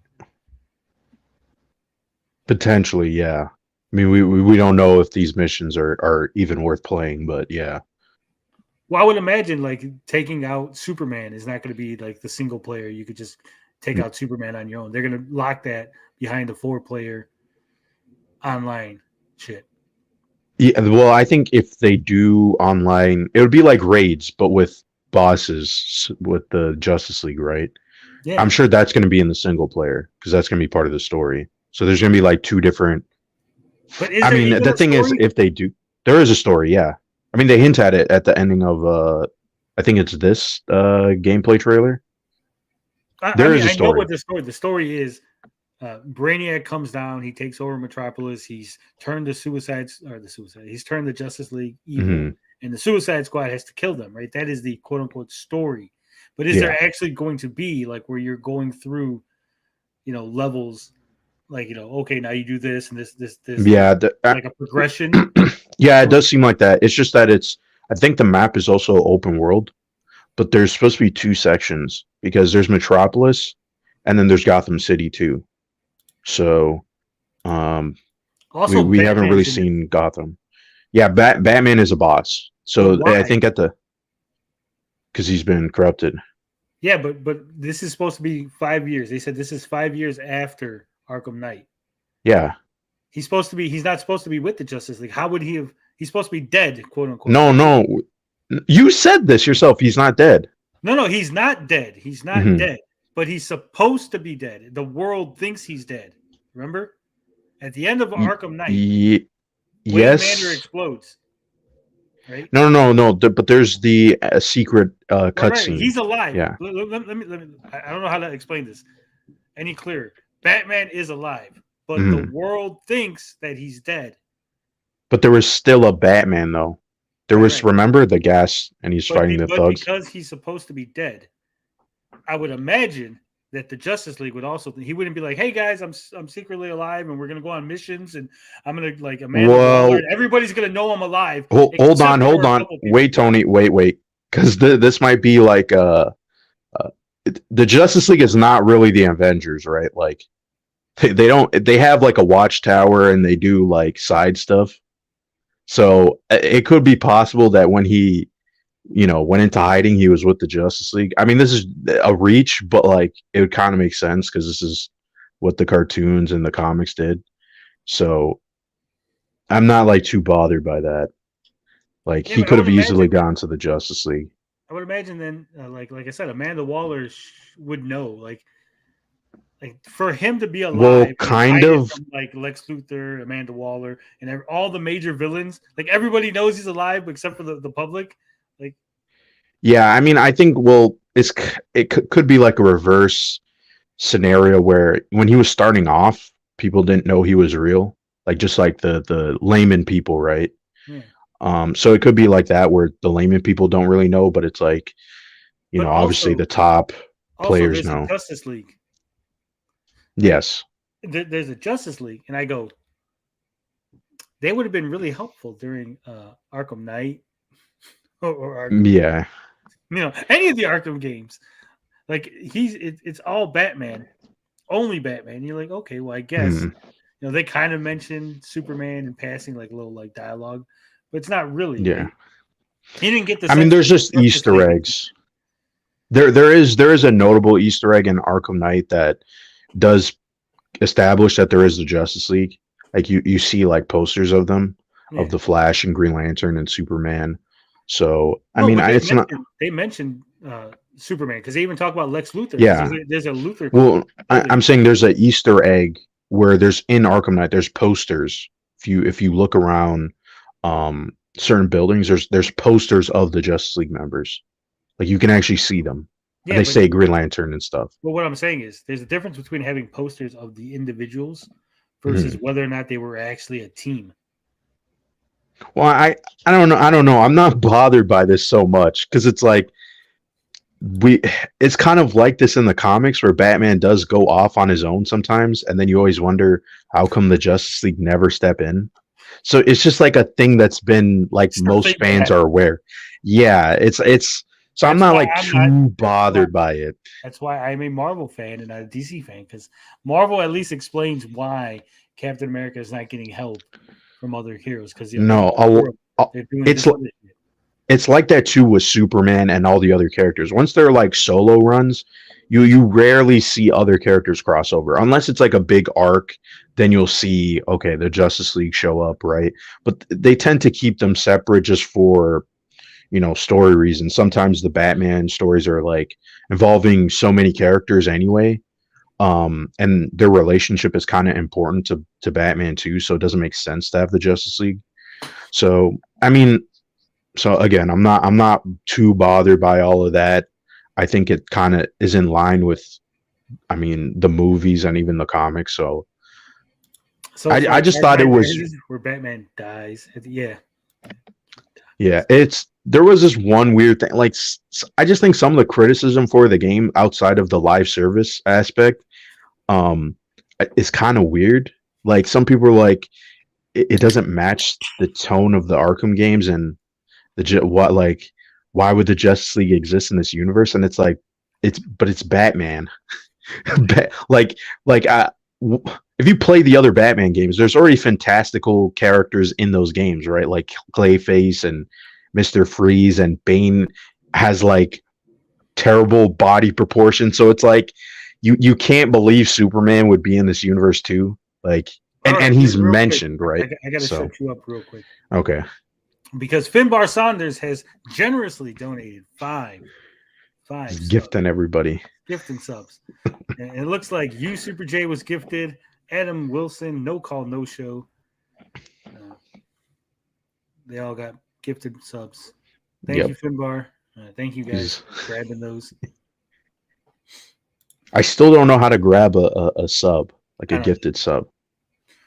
One of the Someone's things gonna have to explain it about the trailer of this game is they all looked samey.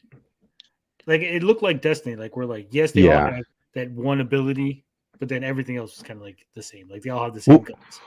Well, this is my problem though, because it's like people keep saying this is like Avengers, right? And then they go, well, Avengers, like they were so different that like it made the game unplayable because it felt unbalanced. So then you have a game where it's the total opposite, and now it's like, oh, this looks exactly like Avengers, but it's like, but that was not the problem of Avengers. It wasn't mine either. Like now I'm seeing all this like weird problems. Like some people said all the characters in Avengers play the same, and I'm like, what? It's just like so all over the place with this game. It's like nobody can agree. I've heard people say that too. Like they all play. I'm like, have you played the game? Because like Yeah, what? Iron Man plays wildly different. Like yes, they all have buttons where you push it and they hit. They all have a ranged attack and they all have a melee attack. Right? Yes, but beyond that, like the intricacies of each move, right, and like what they can do and their abilities, like how they function and how they connect to the other ones. Like no, they they play differently, wildly different. If you tried to play Iron Man the way you played the Hulk, it wouldn't work. yeah. What's up, Puma Fist? Membership This is breaks. weird. I'm still crazy. All right. So I'm not looking forward to. I was looking forward to the Justice League game. I am no longer looking forward to it. I'm being cautiously optimistic because I did like some of the gameplay, but I don't know if it will review well after all this controversy. I gotta try it out. I gotta try it out and see. Like I said, if there is solid single play, that's where I'm really, weary. If there's solid single player content where I don't really have to dip into the multiplayer stuff, then I'll get it. Because they said there's going to be a lot of DLC. They're going to add new characters. They're going to add. I would hope so. They said they're going to try to keep it going for a while. I mean, they always say that, and then it doesn't. But yeah, well, they gotta at least add Peacemaker. If you don't add Peacemaker, like, well, what's the point? Yeah. That's all I got to say. So, like I said, if the single player is solid, and then it's just multiplayer is on top of that, then yeah, I'm in. If it's not gonna do it. Not gonna waste money unless Rocksteady wants to give me a copy. In that case, I'll get shit out of it. Dude, the other day, the Hitman people, that was it. IO Interactive. IO, yeah. No, not IO. They're very clear. Do not call us IO. Oh, what is it then? Do not refer to us as it's IO Interactive or IOI or whatever the hell the IO stands for. They're like, do not, like, if you tweet about the game, if you do whatever, it's like, do not refer to us as IO. They're like, for branding purposes, it is IO Interactive, right? Okay. But so they sent me Hitman 3. They're like, here's Hitman 3. The World of Assassins, whatever, and the Hitman Freelancer. I'm just like, man, this game they're decent, but the learning curve and like the difficulty curve on the Freelancer mode, because it's not really balanced. Like they send you out there, right? It's basically, spoiler alert, Hitman survives Hitman 3. He's killed all the bad guys, and he's going on his own. That's why it's called Freelancer. It's freelancing. And so you get to pick between like 6 different organizations to try to take down. It's like 3 missions chained together. It's like 2 missions, and then a like boss mission, right? And it just kind of sets you out into the world, and they go, there you go, like be a hitman. And then like there's all kind of bonuses for like, oh, if you kill the guy with poison, or if you do this, right? But you don't have access to anything because they don't start you off with money. They don't go, well, here's some money to get you started on your hitman career, right? No, like you start off with $0, and so you have to kill people to get money. But because the levels are like balanced for you to have shit already, like when you first start off, it's really hard because you don't have any of the weapons, any of the upgrades, any of the guns, any of the drops. So you got to like sneak around and you're like literally snapping necks, right?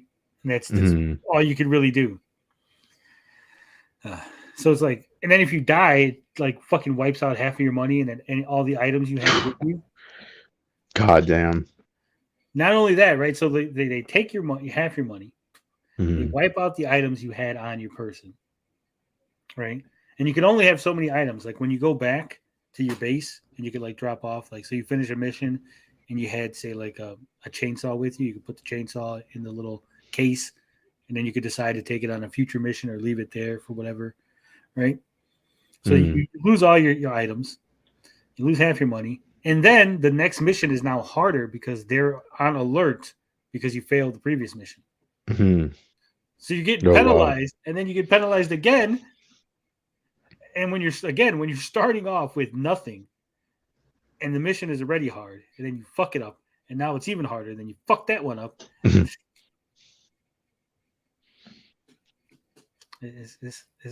When you say the first Hitman, do you mean Hitman, or do you mean Agent 47, the original Hitman game? Yeah, because there's is it a reboot or is it just like a continuation? It's a continuation. They just Okay. the original game is like Hitman Agent 47, Mhm. and then like the fifth game in the series is just called Hitman, and then the next one's Hitman 2, and then Hitman 3. Mhm. But I mean, the actual Hitman games are really fun because it's like it's almost a puzzle, right? And you got to figure out, how do I kill this guy by dropping a statue on him? Then you got to figure all the puzzle elements out, right? Mhm. And it's like, okay, I got to wait for this guard to move, and then I move this way. And it's like I said, it's like a puzzle. Mhm. Hitman Freelancer is like 6 puzzles, and then half the pieces are missing, and then it's jumbled together in a box, and they go, fucking figure it out. Oof. Because like I said, the missions in Hitman are very linear, right? So it's like this guy's always going to move this way. He's always going to walk up these stairs, go that way, So you could figure out, okay, I kill this guy, drop him over this edge, go this way, change into a costume, go that way, right, and do all the shit, and then kill your target. Whereas Hitman Freelancer is like roguelike, open world ish, right? Mhm. So you might be out there like in the fucking suburbs, going through houses and stuff, and you're like tracking your target, and there's like all these people around, and maybe they're walking, and maybe they're not, and maybe somebody's asleep, and maybe someone's looking out a fucking window. Mhm. I thought it was a reboot. It's not a reboot. It is a continuation. But Hitman wakes up. Agent 47 wakes up in like a hospital, and like his memories are erased. Mhm. And it's like he's trying to figure out what the hell happened, but it still connects to the original Hitman shit. So is there story plots that connect? Yeah. Or is it just okay? Because what it is after he wakes up, he becomes a hitman, and then he gets a bunch of contracts, and they all end up being connected, and then he figures out that they're all connected because he's a clone. Mhm. The 5 people that he killed, they used their DNA to create the perfect Hitman clone, and that's Hitman. Yeah, it's like a soft reboot, I guess. Yeah, that's what I was gonna say. Yeah. It just goes into like this weird thing that like there's like a Hitman clone, and then there's like your evil brother clone, and then like he sacrifices himself for you. It's like, oh my god. Oh god. It's like, I hate shit like that. About being a hitman that kill people, right? Oh god. None of this clone shit. Like they got to stop that. What else were we going to talk about? I think we spent enough on Sony's State of Play and Yeah. Suicide Squad being an always online, even in single player mode game. Yes. I guess we could talk about DK Oldies. DK Oldies. All right. Well, so what have you learned about DK Oldies? Let me. From what I know, is that like the thing is like the controversy keeps going, even though it's very simple controversy. I mean, they got popular from just talking about like, oh, they sell old consoles and old games, right? And they have like these short TikTok videos, right? Where it's like, hey, this person bought a 3DS or they bought a N64, and we're going to show you how we clean it and package it up for them. So I think that's why they got popular. And then everybody's like, oh, I'm going to try it out and buy it. And then lo and behold, the consoles are not clean, and some of them don't even work. So yeah, and that's what has caused this controversy to just keep going on, because they're also just a shady company as well. They just do weird things, especially with their warranty policy, and stuff like that is. Well, apparently, so this is what I understand is the original controversy. People were coming to me and say, Tony, did you hear about DK Oldies? I said, no, I didn't hear about DK Oldies. So I said, hey, they're overcharging people. Yes, that too. And I said, what do you mean? Like they charge them extra money after they already paid? No. The stuff is just overpriced. Like, okay, but where's the controversy at, right?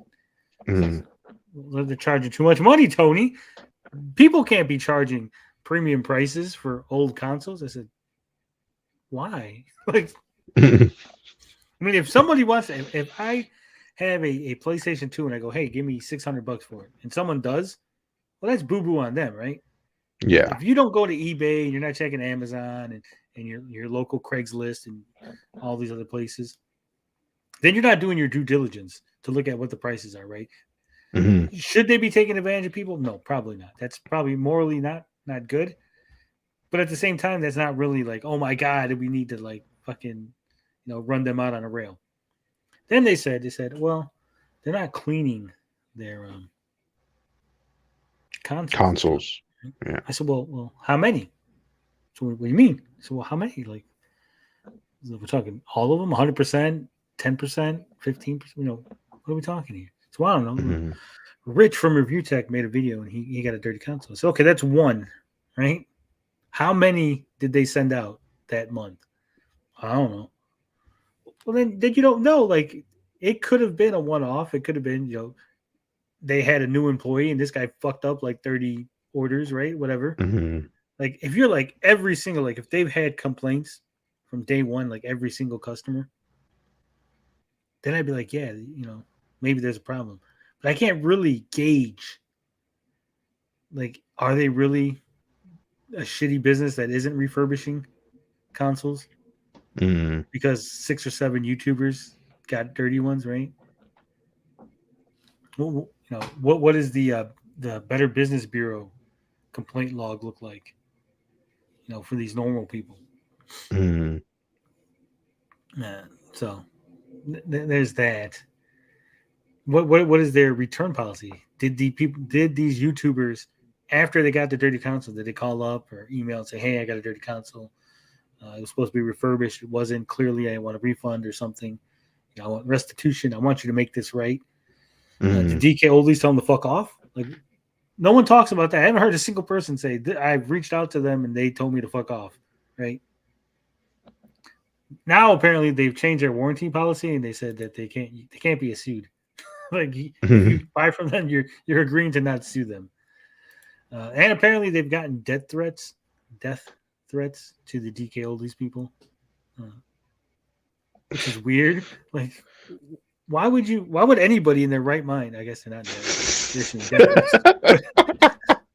Yeah, exactly. These people are nuts. Why? Like, what is it that you're gonna accomplish here? You better fucking refurbish them consoles or I'll kill you. It's not that serious of an issue, boss. Calm down. So yeah, apparently some YouTuber got a interview with an ex-employee, which is interesting, I guess, but he's an ex-employee for a reason. So yeah, take it with a grain of salt. Right? I mean, how much is true? How much is bullshit? I don't know. I can't say. Right? The best I can say about DK Oldies is it's probably better prices to be found. Probably get someone local. I mean, really, I mean, what else is there to say? Hey, they charge a bunch of money, and maybe their products are shitty, and maybe they don't work sometimes. And I go, yeah, that's probably like half the eBay sellers out there, right? Like, yeah, but I mean, it's also, I think, why people keep harping on it is the fact that they have these videos with the TikToks, and then they promise that they clean them, right? So it's almost like it is misleading, right? That okay, they're not cleaning all of them thoroughly, right? And then you have your whole content is built on, hey, look, we're gonna take apart this console, clean it, and show you the process. It's just like it's very scummy. It's just like what? Why do you continue making those videos, right? Or why did you make them in the first place if it wasn't true? Just weird. Yeah. Apparently, this has been going on for a while though, because I'm seeing articles all the way back to like last year, year ago, 2 years ago. So it's like, well, why is it like all of a sudden now, right? People are like, "Oh my god," and I'm like, "Well, like a year ago, people were like, don't shop at DK Oldies." Right? Like, why is it blowing up now? Either the videos are recirculating. Because again, I think the trend of the controversy that is only happening this year started on TikTok, right? Because there was all these people like, "Hey, look, man, like they're fucking scamming people and shit," right? Even though it was already, like you said, this was something that was happening at this point years ago, right? So TikTok is always like behind the curve with shit like this, and they think it's new information. A lot of the content creators on there. So I think again, people on YouTube like Review Tech USA kind of only stumbled on it because of that. That's kind of my guess, I guess. It sounds Oh my about god. Right. Finbar says the internet and specifically social media has given every nut job and keyboard warrior the chance to act tough, stupid with little to no consequences. Like Twitter, yeah. Yep. I had a keyboard, not a keyboard warrior, more of a behind the screen warrior. The other day, so I was on a panel on my good friend Saggy Melon's channel, and our dear friend, the Grey Council Lunga, is running his fucking mouth on the panel. And it came down to it. He says, we're talking Ezra Miller, right? This has nothing to do with DK Oldies. Probably take this off now. But he's running. We're discussing Ezra Miller, right? And he goes, well, that lady, she didn't press charges, right? So he's not guilty of anything. Oliver Greengold says, I can hop on to explain the DK Oldies recent stuff. Oh. Thank you for the $2, Oliver. I'll put a link if you want to hop on and give us the rundown. What's up, Yanks? He says, big ups, Tony. I never get to catch these live, but I love the content. Well, thank you. We'll let you pop in and explain. So, yeah, Lunga's like, yeah, the lady never pressed charges, so he's not guilty of anything, right? Because I said Ezra Miller was guilty of chokeslamming this lady. He goes, no, they didn't press charges. Not guilty, not guilty. I said, first off, do you not know what fucking guilty means? It means you're culpable for something, right? You're guilty. What's up, MC Boys? Yes, so I can sort of explain why DK Oldies became controversial again recently specifically. And it's has to do with, I think, either their own TikToks or with the Twitter account of someone who's very big in the retro gaming community called Voltar. I know him. Yeah. What happened was DK Oldies put up a video, possibly on TikTok, I'm not sure where the original video was, claiming that they were destroying counterfeit Game Boy Advance machines.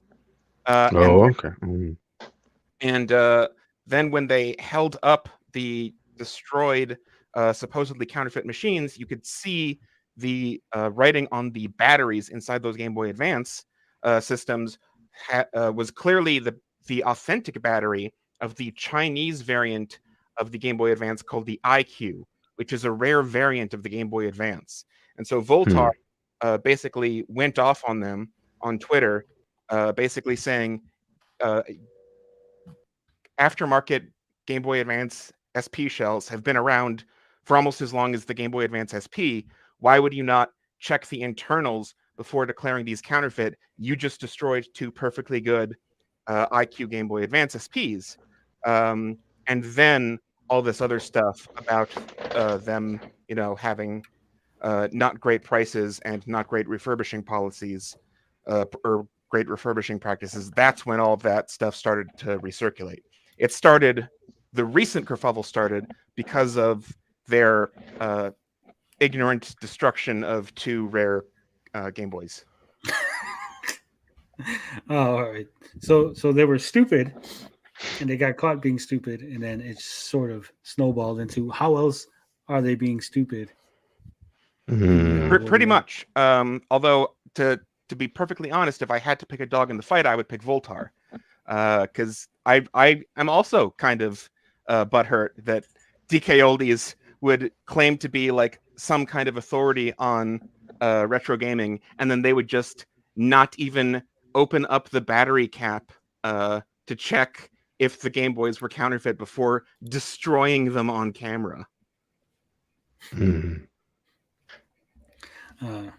You think that they did it on purpose, knowing that they were the correct Game Boys, or do you think they were just that ignorant?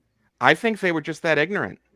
I think they didn't bother to check. I think they saw aftermarket shells and assumed that it was a clone console or an emulator console, because there are a ton of those, and they do suck.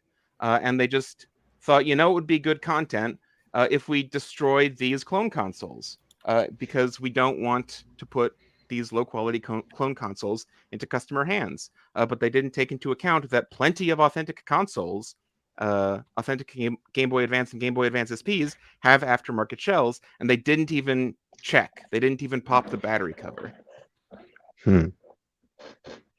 I wouldn't even know that either. That's why I don't do this retro shit. Well, now you know. The more you know, that Rainbow. When was this? Was this like last month? It was within the last month. I want to say it was less than 2 weeks ago. Okay. Oh, less than 2 weeks ago. You'll probably find a more exact date if you search DK Oldies.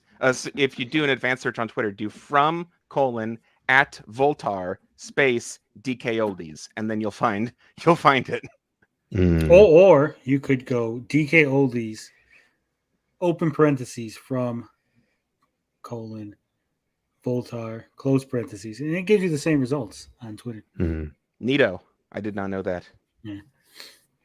Because if you do the advanced search, that's how they format it. Interesting. Well, like I said, it was easier to explain over voice than through text. Thank you for having me on. No problem. We're glad to have you on. This is your audition to be a permanent panel. I think I failed because my profile picture isn't as interesting as either of yours. It's the default. I'm a gray man. No, I'm keeping this one. I'm a gray man. You can't pick me out of a crowd. All right. Well, thank you for popping on and let us know. Thank you for the $2. We appreciate it. Cheers. All right. Peace. So there you go. That's the DK Oldies explained. Thank you, Oliver. Yeah, I didn't even know about that. So I didn't either. I didn't hear about that. I have best member since Carl. My GBA has an aftermarket shell I installed myself. People are always modding these. Yeah, I know they were modding old Game Boys and stuff, but I didn't know they had it like aftermarket shells. I'm such a noob when it comes to this bullshit. But as I was saying, so I'm on a panel and we're talking Ezra Miller, and I go, "Well, Ezra Miller's guilty." He's like, "Well, what do you mean Ezra Miller's not guilty? He hasn't been charged with anything." I said, "Well, he choked that lady in Iceland or whatever, right?" I said body slam. He body slammed the lady. He goes, "No, you didn't body slam nobody. You don't even watch wrestling or something because she choked." I said, "I know he choked slam. I just said the word body slam, right? We knew what I was talking about, right?" It's like, you want to play this game? I was like, "He's guilty of that." Well, no one pressed charges, right? I said, "You don't have to press charges to be guilty, right? You could take something and you're guilty, without getting caught." So we seen him on camera. He's guilty. He did it. That's what it means. And then, so we had to get Saggy to read the definition of guilty, right? And he's like, well, he's not going to be in trouble. I said, and furthermore, I said, it's not even up to her, right? In some instances, even if the person's like, hey, I don't want to press charges, the state can still press charges on you, right? I was like, because it's a crime. Yeah. He's like, no, that's not how it works. I'm like, that's 100% how it works. I'm like, are you fucking idiot? Because Lunga always wants to be he's the smartest man in the room all the time, right? I'm like legally, this is how it works. Like, you do not have to press charges. The state can pick it up for you, because there's instances where like a husband will beat a wife And the wife will tell the officer, blood coming down her nose, eye all black. Like, no, no one hit me, right? And the state still charges them because the state knows she got her ass whooped by her husband, right? Yes. I mean, it's a crime though. Once you commit a crime, the government is going to step in regardless. I'm like, they don't have to. You could end up having an investigation and they drop it. Yeah, sure, but I said they can charge him if they feel like it. So eventually it gets to the point where he goes, well, if you were in front of me saying those things, I would hit you, right? I said no, you wouldn't. He said, you're like 5'3", 200 and nothing pounds. I said, Lunga, we're in the same city. I said, you could mosey your ass down over here, then we can find out. Oh boy. So they're like, everyone's saying, he's like, no, blah blah blah, all this machismo shit. Right. So eventually, RJ's in the chat. RJ goes, hey, why don't we have a charity boxing match, Lunga versus Tony? Right. I said, okay, I'm game. Let's do this. But of course, Lunga says, no. I would never hit anybody. I would, you have to really, really upset me before I hit. I said, yeah, you're real ballsy, right? When it's a hypothetical, but when it becomes almost reality, when say, hey, we can get in the ring and actually fight, suddenly you're not down anymore. Suddenly you're saying no. Oof. I had no clue this happened. Yeah, this was yesterday because she had a call-in show yesterday, so I called in. Okay. Why do you always got a number 2 my parade? I don't know. Yeah, so, I'm not the biggest guy out there, but I'm not a keyboard warrior. If I say we can go ahead and box for charity, I mean it. And so are we gonna box, me and you? we could organize a Gabbing with Geeks charity boxing tournament. I think Finbar would win. That'd actually be. I'm gonna be honest. He's military. Yeah, he's military. So, but do we have to? We would be. Is he even? Do we have to do like the classes? The weight That's what classes? I meant to say. Yeah. I'll box any you fuckers anytime. See, he would whip our asses. I want to spar with Finbar. Just to see. He'll probably just go light on me though, even though he doesn't want to beat me up. I think we're all more or less in the same weight class anyway. So I don't think. Okay. Yeah. Because I thought it was also based on height too. Because I know you're 6'2". I'm only 6 feet, so.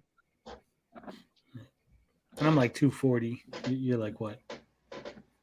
Yeah, I'm just maybe a little bit above that. I'm pretty big, so yeah. See? But like, yeah. Finbar would win. He would. He probably is a better fighter than all of us. Yeah, probably most likely. See, he said I boxed at light heavyweight, and what's your level? I'll fuck you. Exactly. The only thing I don't know how tall Finbar is, and I don't know how heavy he is. So I might have reach on Finbar, and I have a very dense bone structure. It is sickening. I get Homer Simpson syndrome. Homer Simpsons. What the hell is that? You never seen that on The Simpsons where they go boxing. They're like, your skull is a 1/10 of an inch thicker than normal. Like we call it Homer Simpson syndrome. He's like, I could hit you with this medical 2x4 all day long. Okay, that would make sense. Oh man. So I got thick bones, so I can take a punch and I have a high tolerance for pain. But I'm guessing Finbar is younger, better shape, and he knows how to actually box, so he'd probably fuck me up. I've only go down without boxed a a fight. little bit. But he fucked it. You heard it here, folks. Tony's willing to hit a blind man. I hit blinded. I'm not ableist. I'll tell him. I'll make noise so he can hear me. Like, You don't know this, but I'm actually Daredevil. I'm blind and I can beat people up. So maybe I could take on Finbar. there it is. He says he's 6'1", 95 kilograms. Can't remember my reach in inches, but it doesn't matter. You ain't getting away from me. Oh man, going in. And then Days Gaming, he'll fold us in half. So. Oh man, this is gonna happen. We need to make this happen. I don't think this would bring us closer as a group. I think this would have the opposite effect and maybe cause some people to be very upset. Oh man, he says I'm lucky that I'm in Canada. Oh man, I'm the one saying I would do it. Keyboard warrior, damn, it's calling you out. All right, we're gonna organize it. What would we call it? It's got to be like a play on Gabbing with Geeks. Oh, look at that! He's going. He said, "I'll take today's Tony Blinded and all the rest of you, one after the other." Oh man, he thinks this is Dickstown. He's going to take 12 of us in one day.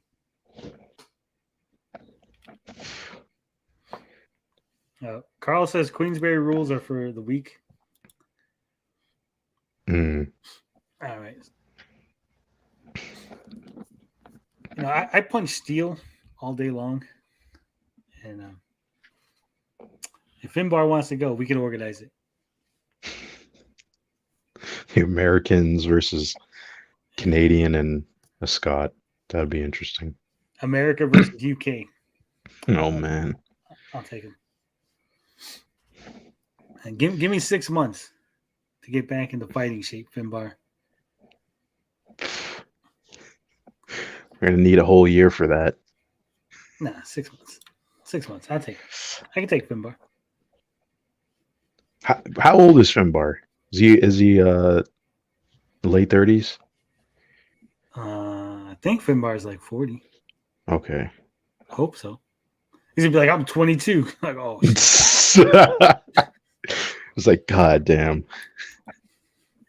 All right. Let's move along. We gotta talk about E3. Because I don't know if you know this, but Nintendo has recently announced they will not be attending E3. This comes to us from VGC. It says Nintendo confirms it will not attend E3. The E3 show didn't fit in Nintendo's plans for the year. Man. It says in a new statement, the platform holder confirmed that it will not be part of the Resurrected event, which is scheduled to take place in June. Now, we approach our involvement in any event on a case-by-case basis and are always considering various ways to engage with our fans. Since this year's E3 show didn't fit into our plans, we have made the decision to not participate. However, we have been and continue to be a strong supporter of the ESA and E3. No, you're not. If you're not showing up, you're not supporting. I'm surprised this is news.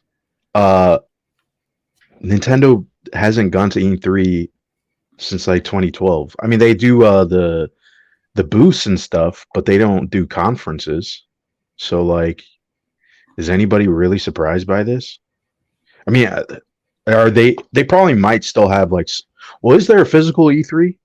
Yeah, that's why there's going to be in-person E3 this year. Okay. Because it's coming back after the pandemic. So people can go on the floor and play the games and all that. Okay. I mean, would they do that? It's going to be at the Los Angeles Convention Center. I mean, they don't really have any games to promote anyway. PlayStation's not going to be there. Nintendo's not going to be there. And Xbox is not going to be there. Xbox is the one that is actually newsworthy because they haven't skipped E3. PlayStation has been skipping E3 since like 2018. So, I mean, like, but here's the thing. Here's the thing: the three big console makers are not going to be there. But the organizer said the biggest companies in the industry are lining up They've shown interest. This is like a Tommy Tallarico statement. A tremendous amount of interest from many of the biggest companies in the industry. What we're gonna have there? We're gonna have the Amico. We're gonna have fucking The Amico. Hey, who's going? Dead consoles. Oh my god. Yeah. The thing is, like, I assume EA is probably not going to go because they haven't gone either. They're gonna get Konami. Konami's Kona- gonna show off some pachinko machines. There is a rumor that Konami is actually going to go to E3 because they have some stuff to show off. So that actually might make sense. But everybody else, I'm a little bit confused. Like there's who are they? Well, why would Rocksteady go? Suicide Squad comes out before E3. E3's in June. Yeah, so what games are being showed off? Like, to be honest, it's a dying event. Like, there's always problems with it anyway on the floor and people trying to get in. So, and then on top of that too, like the companies once Nintendo started doing Nintendo Directs, and then everybody was like, "Oh, this actually might be useful." E3 was dead. Like I remember back in the day, people would be like, "Oh, Nintendo's skipping E3 because no one cares about Nintendo," but they were actually, on the ball. They were before everybody else with the Nintendo Directs. Hugh Super J says Ubisoft and Shiny will be the only attendees. Oh God. Yeah, E3 as a format, as a whole, like what it's based around, it's no longer relevant. It's no longer doesn't matter anymore.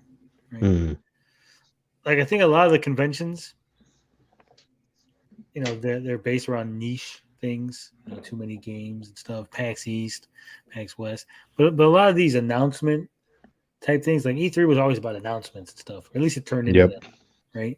Yeah, that's what it turned into. Yeah. Like it didn't start, obviously, because someone's gonna be like, "Well, E3 started out as the Electronic Entertainment Expo, and it was not open to the public, and no one." Yeah, I understand it, but what it turned into, right? The announcement place, it's no longer necessary, right? Nintendo's not going to share the spotlight with Sony and Microsoft, right? When they could just do it on their own, and they get 100% of the attention. And then Sony's like, "Hey, I could do it on my own too, and get 100% of the attention." Microsoft, so they're no longer necessary. And the thing is, Nintendo and Sony will probably do their own showcase in June because we don't even know what they're going to release in the fall. Besides, okay, Sony has Spider-Man, but we don't have a release date. We don't even have gameplay.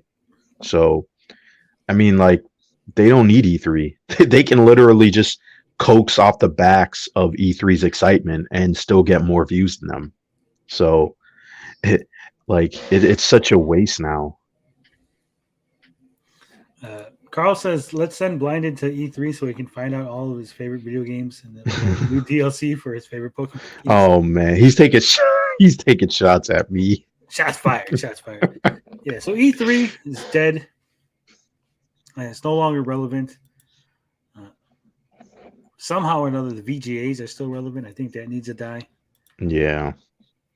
Yep. Oh, and there's also Summer Games Fest or Summer's Game Mess, because that's always a disaster. All right. Speaking of disasters,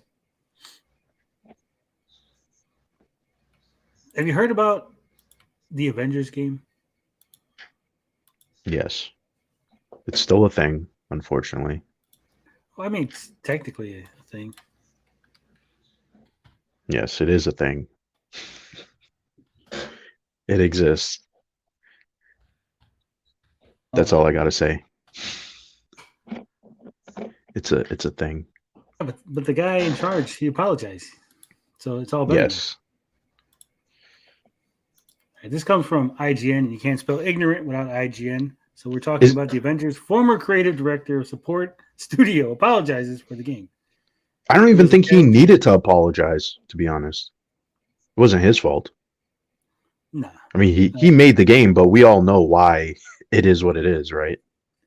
It's beyond his control.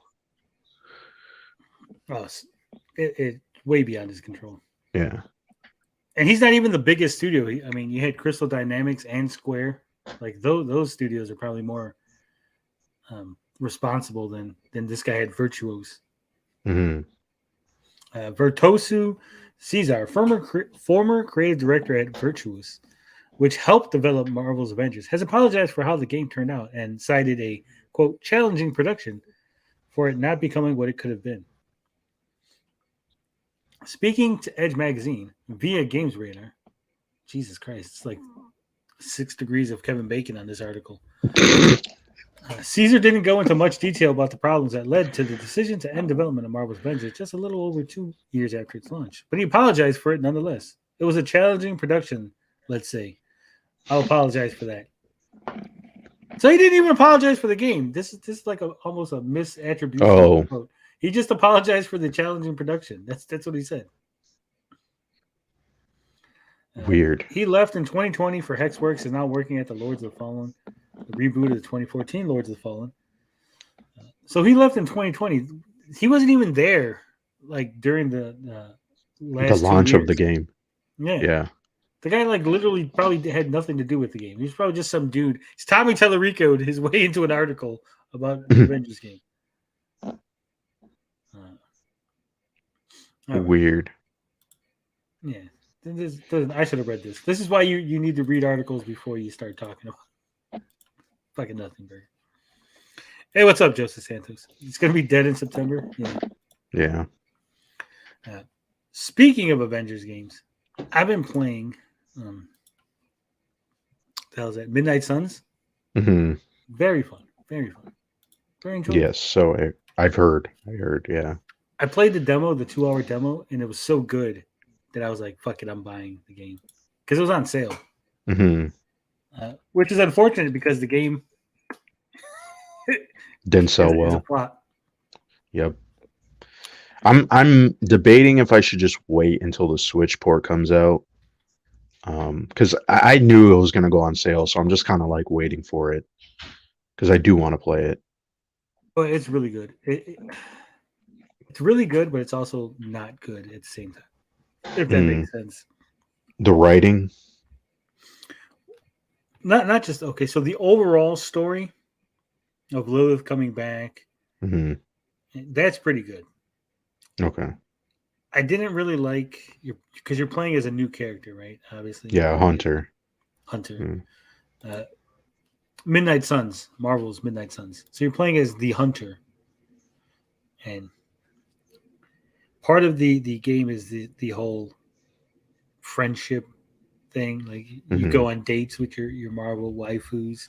They're not dates. They're called like you're hanging out playing video games with Spider-Man or bird watching with Magic, whatever, right? Mm-hmm.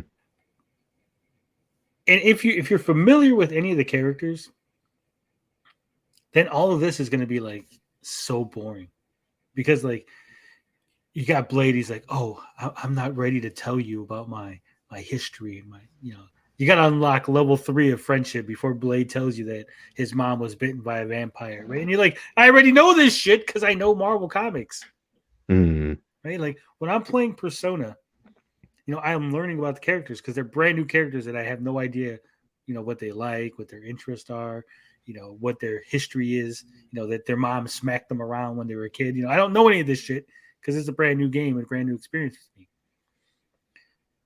But I know that Spider-Man was raised by his Aunt May and his parents are dead. I know. No duh. Right? But what I'm saying, like, because the Hunter, the character you play is supposed to be ignorant to the world, right? Mm-hmm. He doesn't know these things. He doesn't know any of this. He doesn't know who these people are. So it's a slow introduction of the character to the Marvel characters, right? But for you, it's like for me and you and people who know, it's like, yeah, no shit. This is not interesting. Like, I don't need a rehash of Spider-Man's origin, right? I don't need you to tell me why Ileana is like, oh my God, I was kidnapped as a child by a demon and sent to limbo. Like, yes, no shit. I know that. I've read the comics, right? Like this, you're wasting time. Just, I want to get back to the fighting, the bad guy thing. But, in order to fight the bad guys, you got to get your friendship levels up because that unlocks different bonuses. If you don't do that, then the game's going to be harder than it needs to be. Mm-hmm. And then there's a lot of currencies. Like Oh God. you don't have to buy anything, right? It's not Mhm. like it's not a pay to win type thing, right? Because it's a single player game. Now you could buy some like currencies because there's one currency that does unlock the cosmetics. There's another currency when you buy upgrades. There's another currency when you need to do missions that send like heroes away on like away missions, right? There's another currency when you want to unlock better attack cards. Just stupid. There's another Oh my currency God. when you want to get better skill cards. There's another currency when you want to get better hero cards. Oh my God. Then there's another currency, right? When you want to do the research. Uh, So there's like all these currencies that you gotta manage that are unnecessary. oh my There's God. like so much unlocking of like, it starts off your training and you can't do anything, but then you unlock different things that add bonuses to the training. You add different unlockables that add bonuses to the items that you get to the loot. Oh God. So It eventually, sounds like a free-to-play mobile game. All it that does, shit. except for it's not. Except for it's like it's a regular experience. But the actual gameplay, like when you remove all that other shit, right? And the actual like combat, it is so fucking good. Like each character gets 8 cards, has an 8-card deck that you build out. And so you got 24 cards that you get, and you draw like 6 cards, and then you play them as moves or like skills or whatever, right? And it plays really well. Like certain cards cost hero points. Certain cards are just attacks, and they build up your hero points. You could spend hero points to do what the hell they call like environmental interactions, right? Like so maybe pick up like a rock or like knock over a lamp, like not a lamp, but like a fucking pole onto people. So it like the combat is good. It's fun. It's fluid. It's not too long. It's based on the fact that you beating the level as fast as possible, right? Because every round, pretty much for the most part, like at the end of the round, you're going to get reinforcements for the bad guys, like more Hydra agents or more vampires or whatever the fuck it is you're fighting at the time. And then certain levels have different objectives, like destroy the helicopter, arrest that Hydra agent, free that box, right? So it is fun and it's fluid and the story is pretty decent, but it's like all the shit surrounding. Like if they would have just streamlined all that other shit, and got rid of the dating sim bullshit, because not even or at least make it better. Because it's kind of like they were saying it was going to be like Fire Emblem, and I did think that was interesting for Marvel characters, but the way that you're describing it, yeah, you need someone who's familiar with the characters who isn't just going to rehash shit that people already know, or even if they don't know, they probably don't need to hear all that information, right? Some of the little touches though are good. Like so like when you go on away missions, right? It has like a little breakdown, like you sent Spider-Man to New York, and him and Hellcat ended up beating up a couple of Hydra agents, and they fought, and they're name dropping people left and right, just like. Oh wow! Okay. So like that's good, and like it makes it feel like the world is still there and exists, and all the Marvel characters exist. And the possibility for new characters like to have come in. The game's a flop, and there's no more. Like after the 4 DLC, that's it for it. Oof. But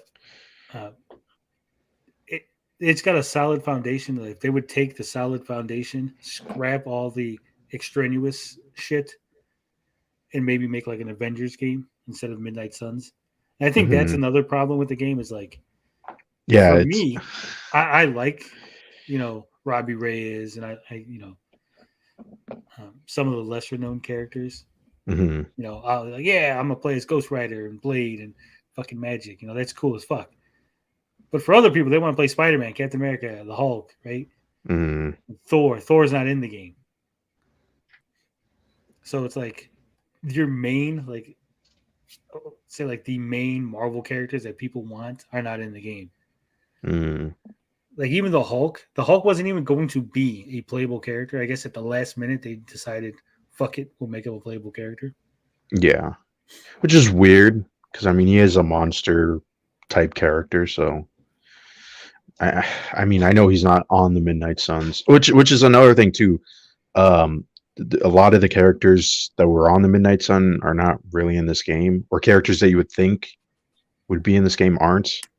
Which is kind of like, it's a little bit weird. But like who would you want in the game? That I mean, he's only recently been on the Midnight Suns, but like everybody wants Moon Knight. Like, I mean, Yeah. come on, right? I mean, I know Morbius is being added as DLC, so I'm not going to complain about that. Who else? I mean, part of the Elsa problem Bloodstone. she would be could have good. been Well, I was gonna say part of the problem is like you would have like I want Ghost Rider. Well, Ghost Rider, Ghost Rider, the other Ghost Rider, like I want all 6 Ghost Riders. It's like okay. I mean, isn't Johnny Blaze in the game? He's just like old. No, he's not in. He's in one. Oh, one single okay. scene at the very beginning of the game, and that's it. Okay. Well, I guess I just saw that scene and just assumed he was in the game. That's weird. Well, he's old and he looks like Caretaker from the Ghost Rider movie, but he's not the Caretaker. Another character's Caretaker. Mm. And he's in there in one scene, and then that's it. Like that's the end of his time in the game. And they don't even mention his connection to the other Ghost Rider, which is weird. Well, the thing is, Robbie Reyes doesn't really have a connection to Johnny Blaze. It's just the fact that he's a Ghost Rider. It's weird in the comics. Like he's not like a traditional Spirit of Vengeance. But yeah, that's a whole nother story. I do like Robbie Reyes, but I always thought that was weird. Yeah, I think in the game they kind of like leave it ambiguous, right? They don't really like, oh, he's not really a Ghost Rider. It's just like he's Ghost Rider, Spirit of Vengeance. Like, don't stop asking questions. Yeah, it kind of makes me wonder if they'll ever introduce Robbie, like, reintroduce Robbie Reyes in the MCU because of that. Or are you just gonna do Johnny Blaze? Well, I think for the comic, the car works good in the comic, but I think in live action, it's harder pressed. Like you can get a motorcycle into like different things, like the motorcycle's on rooftops and shit, right? Like going up buildings, and then like, oh, he's got a car. Like it's just so much bigger and bulkier. It's like it doesn't look as cool. Yeah, it seems kind of impractical too for Ghost Rider. So yeah.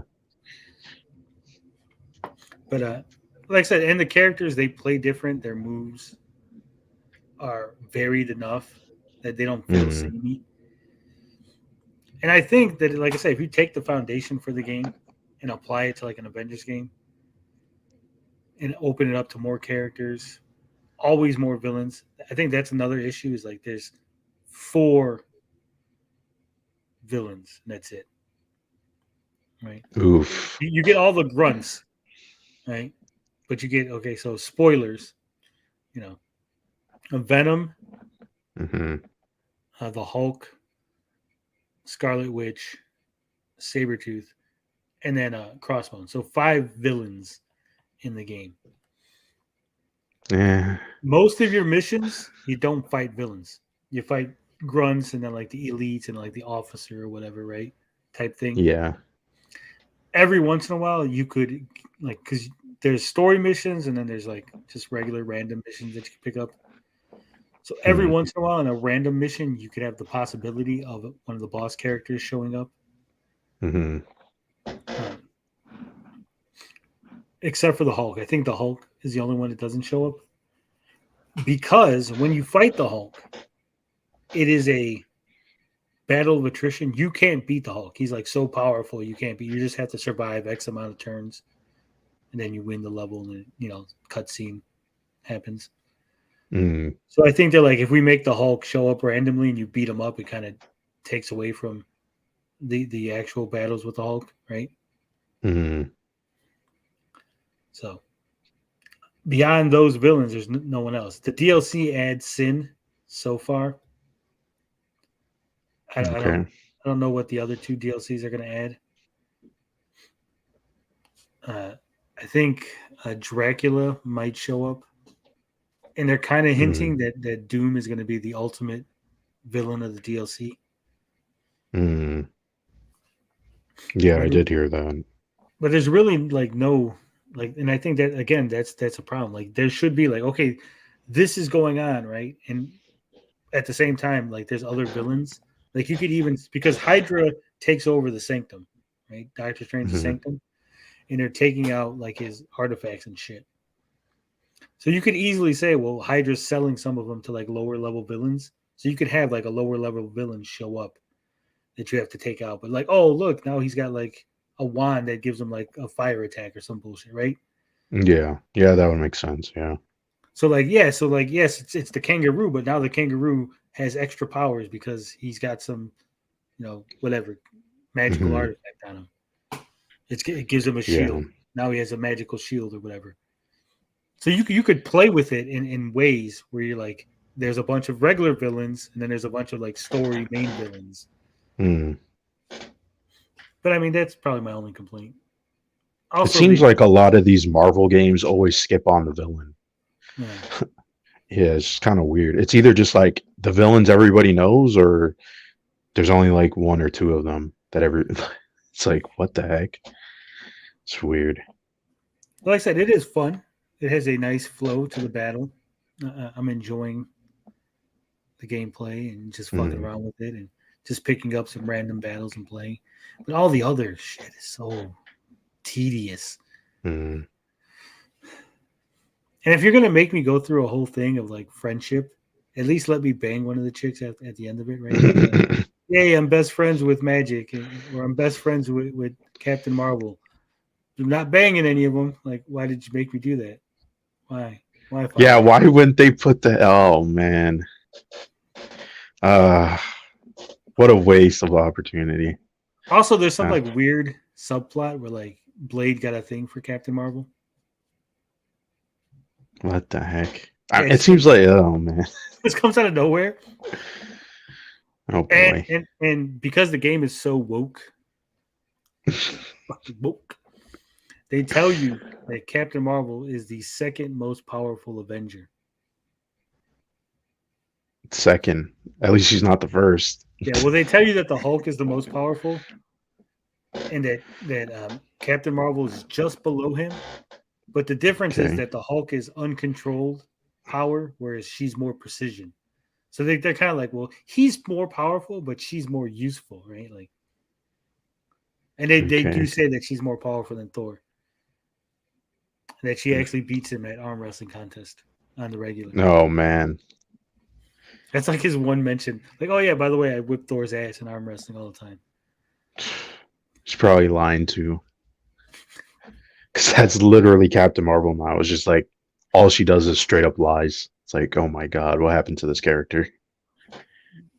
So, other than that, I mean, like I said, like Wolverine does it. Like he's in the trailer and all. Like, oh, Wolverine, but he doesn't come until like later into the game, right? Like same thing with Captain America. So it's like. People are. I forgot Wolverine was in the game. And like I said, there's only technically, there's like 4 Midnight Suns. It's Magic, Blade, Robbie Reyes, and Nico from the Runaways, and then Wanda, but she's a bad guy for most of the game, right? Those are the Midnight Suns, and the rest are like the Avengers helping them because they got kind of like brought into this shit because of the events of the game. Weird. Also, I'm just realizing they have Avengers and X-Men characters, but there's no Fantastic Four characters that you could be on the team. Well, there's technically, I guess, 2 X-Men characters. Yeah, but I And there's mean, they two could have. Fantastic Four characters technically. I mean, yeah, they could have put the Spider-Man and the Thing as a Hulk. character. Oh man, uh, They're both Fantastic Four members. that don't count. That don't count, man. I mean, it's like saying Actually, She-Hulk. Wolverine. Yeah, he was on. Well, I mean, he's not that Ghost Rider, but Ghost Rider was on the Fantastic Four. Yeah. No, yeah. So, God damn it. So all four of them are there. There you go. But yeah, there's no Fantastic Four. There's a lot of the Avengers that are missing. So it feels empty. It feels like you see the potential and you're like, yes, I can see what it could have been. We're so close. And then because the game flopped, there's probably going to be no sequel. There's probably going to be no. They said there's no more DLC, no plans for any of that. Which is kind of just disappointing. I thought they would have just kept going. Because the game really does need a lot of characters. Right? So. At least villain, like, why is there not any villains? It's like, I don't want to. As fun it is to just beat up grunts, I also want to beat up some villains too, right? Mm. Yeah, it's weird. Carl says, this is how you make a villain. She became evil because she was jilted by her lover, who happened to be her brother. The end. Only in Alabama, Carl. Only in Alabama. All right. We got one more thing we need to discuss. Have you heard about Hogwarts Legacy? Yes. And how great it is. And it's like the most fantastical Harry Potter thing ever. Well, it's kind of ironic, though. Don't you think? Yes, it is ironic. At least from what I heard. Because I haven't played the game. Okay. What's ironic? Because I heard the weakest part of the game is the story. But there's a rumored TV show. It seems weird. Yeah, so Hogwarts Legacy TV show is reportedly in development at HBO Max. It's claimed the series will be based on Warner's recently launched fantasy game. Mm-hmm. Hogwarts Legacy TV series is blah, blah, blah, same thing. That's according to sources cited by Giant Freaking Robot. Oh, well, there you go. Yeah. Giant Freaking Robots. Fucking... I did see that. I was going to mention it because then I'm like, this is probably not going to happen then. Yeah, throw that in the trash. With some track record. Yeah, they just more like no track record. Yeah, their track record is just say a bunch of stuff, and then when something comes true, be like, yeah, see, we're awesome. See, I don't. This is why you should have read the article, Tony. Anyway, it has sold over 12 million copies and ranked in $850 million in sales for its first 2 weeks. Mm-hmm. I mean, it is a really good game. As far as the story being weak, I mean, it's a Harry Potter game. Like, well, Mm-hmm. I don't know what you're expecting. Like, this wasn't going to be some like Machiavellian plot, right, by the bad guy. You weren't going to have some great Shakespeare. It's like two kids. You're a kid at Hogwarts with magical school, right? And you're wizards Mm-hmm. and you shoot fucking lightning bolts at people, and there's like goblins and they want to revolt and you stop them. That's it. That's the game. But that's all it needs to be because it is, again, it's just a fucking Harry Potter game. Yeah. But I mean, like, you couldn't, would you want to even watch a TV show based on this game, just out of curiosity, even if you're not a fan? If you're not a fan, no. If you're a fan of Harry Potter, yeah, because it is, again, within the Harry Potter lore. That's what makes it so appealing, is that you're in the Harry Potter universe doing things, right? Mm-hmm. If this was like Magic School, the game, without any of the Harry Potter stuff attached, it'd be like, whatever. Like, I don't want to play this. Yeah, I mean, yeah. I'm just sort of like surprised. Well, no, I shouldn't be surprised because it's Giant Freaking Robot and the game is popular, so it's an easy rumor to make up, right? Yeah. Yeah. Giant freaking robot is a terrible source. Mhm. VGC, you should be ashamed of yourself. Ashamed. I could see them using the name Hogwarts Legacy just because it sounds cool. But like, why would they base it on the game though? It just doesn't make sense. Just Why? to just Because do it it's doing the easy. story. I could see that happening because of the, what was it? Last of Us series just happened on HBO Mhm. Max. I mean, it's an easy transition from game to fucking screen. You don't have to write anything new, right?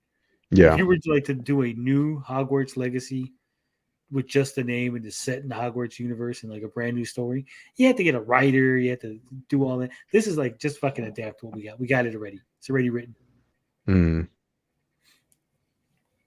Yeah, I guess that makes sense. But Oliver says large multinational corporations, left hands, IP licensing to game studios do not talk to their right hands, film and TV development. This is true. it's all the same company too. The biggest reason to doubt this isn't the source. It's the Fantastic Beast was supposed to be 7 movie series before it bombed part 2 and created part 3. I haven't even seen part 3. I've seen none of them. I've seen They the first did two. not look interesting at all. They were the premise, what I thought the movie was going to be about, right? Like, Mhm. oh, he's going out and he's like Fantastic Beast, and he's like cataloging all the different creatures, and like you're exploring the world, right? Sounds That like sounded interesting. Pokemon. Yeah, like that's what I said. It's not like Pokemon shit, right? He's like gonna go out there and you can see all kind of different. None of that happens. Like there's a couple of creatures, but the overall story is like, oh, some dude named Ezra Miller is crazy and he's fucking nuts, and he might be like the dark savior or some bullshit. He's gonna destroy the Oh world. god. And there's like a guy that's like not Voldemort, but he's like evil, and he's played by Johnny Depp. But then he's not Yeah. played by Johnny Depp. It's like because Johnny Depp's evil. Ezra Miller's okay. Johnny Depp's not okay. But whatever. I mean, the thing is though, like even though the Fantastic Beast movies bomb, Harry Potter's still a massive IP. So I think that doesn't mean much. If anything, that proves that Fantastic Beast not having a strong connection to the Harry Potter story itself, outside of obviously, Dumbledore and all that stuff, like they're probably going to bring back Harry Potter and continue his story. Or not his story, but like have a story with him in it. Well, they already Right. have So the after story yeah, with Harry. the after story. Yeah, I'm sure they're gonna announce that as a movie in the next like 2 years. It's gonna happen. I think they're gonna reboot it. To be honest, If they do reboot it, then it would kind of make sense as a TV show. I feel like you can't reboot it as another series of movies. Yeah, just like nah, that's too much. Just do a TV show. because I don't see them doing the after story without the original actors, and I don't think they're coming back. I think they could come back under certain conditions. It's not like they're doing anything anyway. Like they're kind of like fizzled out. Oh, what's her name's out there at the UN telling us how we're evil men and stuff. So I mean, like her last movie was Beauty and the Beast. I haven't seen her in anything else. except for your dreams. Except for your dreams. I don't even like her, to be honest. She's just bland. Harry Potter and the Cursed Child exist, and fans thought it sucked. Yeah, but here's the thing, though. You don't need to directly adapt it, right? You could just be like, okay, what didn't work? Change it around, right? Fan servicey stuff. So I don't think that's a problem. Well, if you actually go back, here's the thing, right? And it's the funniest thing with all this controversy and all this, like, cancel Harry Potter, J.K. Rowling's an istaphobe, a dystaphobe, a thataphobe, or whatever, right?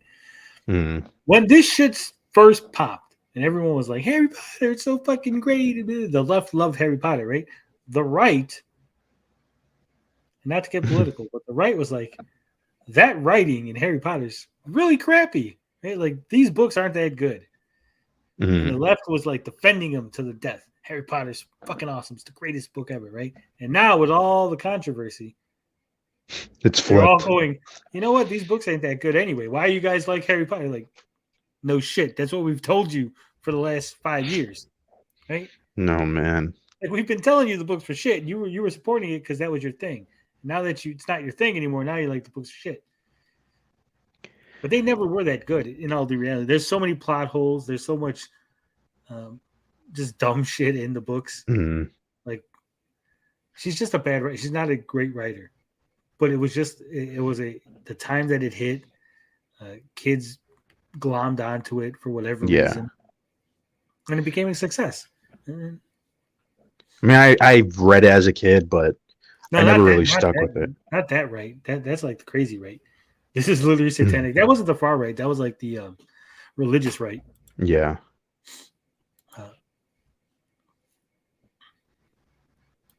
Yeah.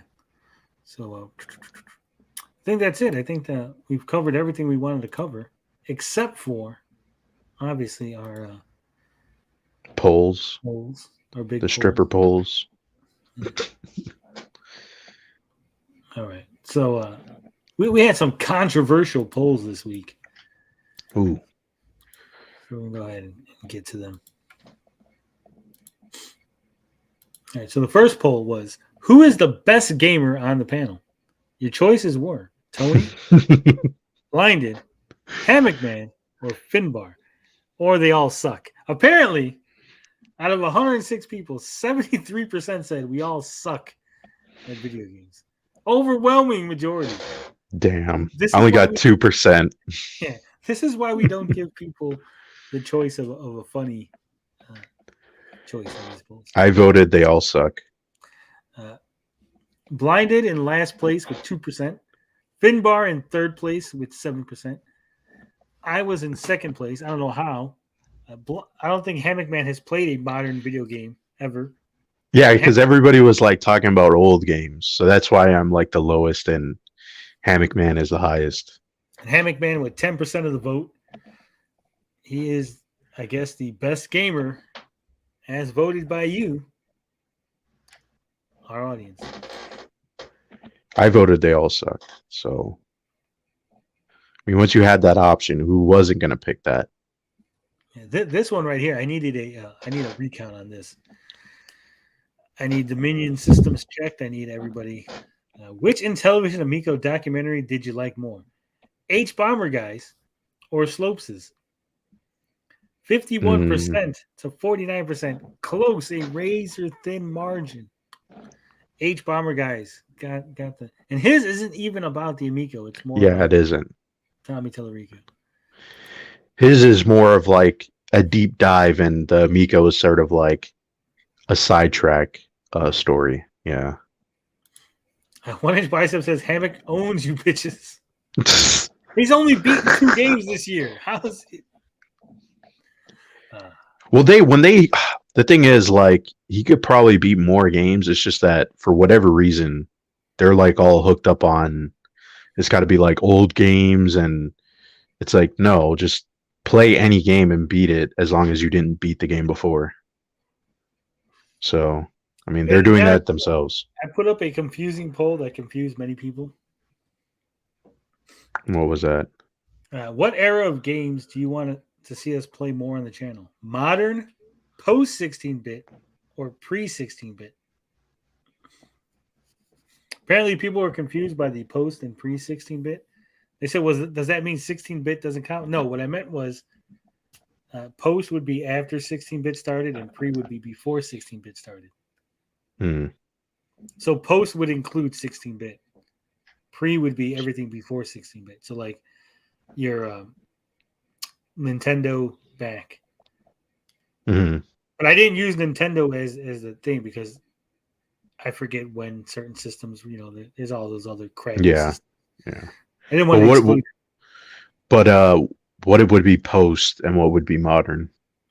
Well, post would be, like I said, SNES, PlayStation 1, 2, 3, and then modern would be PlayStation 4 and 5.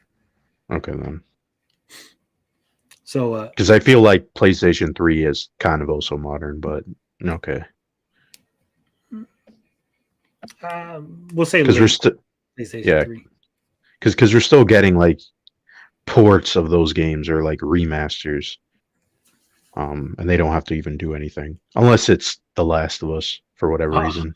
Haunted Wiz says, "Is it still Saturday?" It is still Saturday, Haunted. 56 says, "Just be entertaining while you play a game." It's hard. It's hard. Some games are better to play, at least for me. Some games are better to play because you don't have to concentrate. Like if I have to concentrate, we don't have a lively enough chat, I feel, for me to concentrate on a game and leave you to your own devices because there's like 4 of you talking, right? Mm-hmm. Whereas if there was more people, like, oh, okay, they could do their own thing while I concentrate on this boss, and then when it's an easy part, I could interact with the chat. I almost feel like I got to be interacting with the chat the whole time, and so that like certain games are off limits for me because I'm like, or if a game's really boring, like if I'm sitting there like playing the Midnight Suns, right? Like I don't think you guys want to sit there and watch me be like, "Oh yes, Spider-Man, I really think that you're a neato dude," as I'm picking choices, right? Yeah. So, but modern games only got 22%. Post 16-bit got 34%, and I guess our audience is a bunch of retro gamers because pre 16-bit got 44%. I guess I'm gonna have to blow off the old NES emulator, knock the dust off of the Intellivision emulator, and play some old games. All right, this one was deadly. I thought this was gonna get us into some trouble. I said no poll, but feel free to ask us anything. Anything at all. We only got 8 comments. So I feel like you guys didn't live up. I was scared. I was worried. Michael Town says, if you could eat one mythical creature, what creature would it be? Blinded, do you want to answer first? Unicorn. It's such a random question, but wow, I would imagine a unicorn would taste like horse, right? well, I'm just if it's mythical, then I expect it to taste like cupcakes or some cake. Why would right? Just because an animal is mythical, it's still a creature. It still has flesh and blood. Well, how do we know it's mythical, right? We could open it up and oh my god, it looks like a Twinkie inside. We don't know. Like if I was gonna eat a mythical creature, I would want to be like a dragon.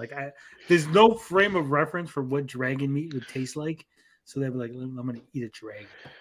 Or it might taste like by that logic, wouldn't it taste like a lizard? But they're not lizards.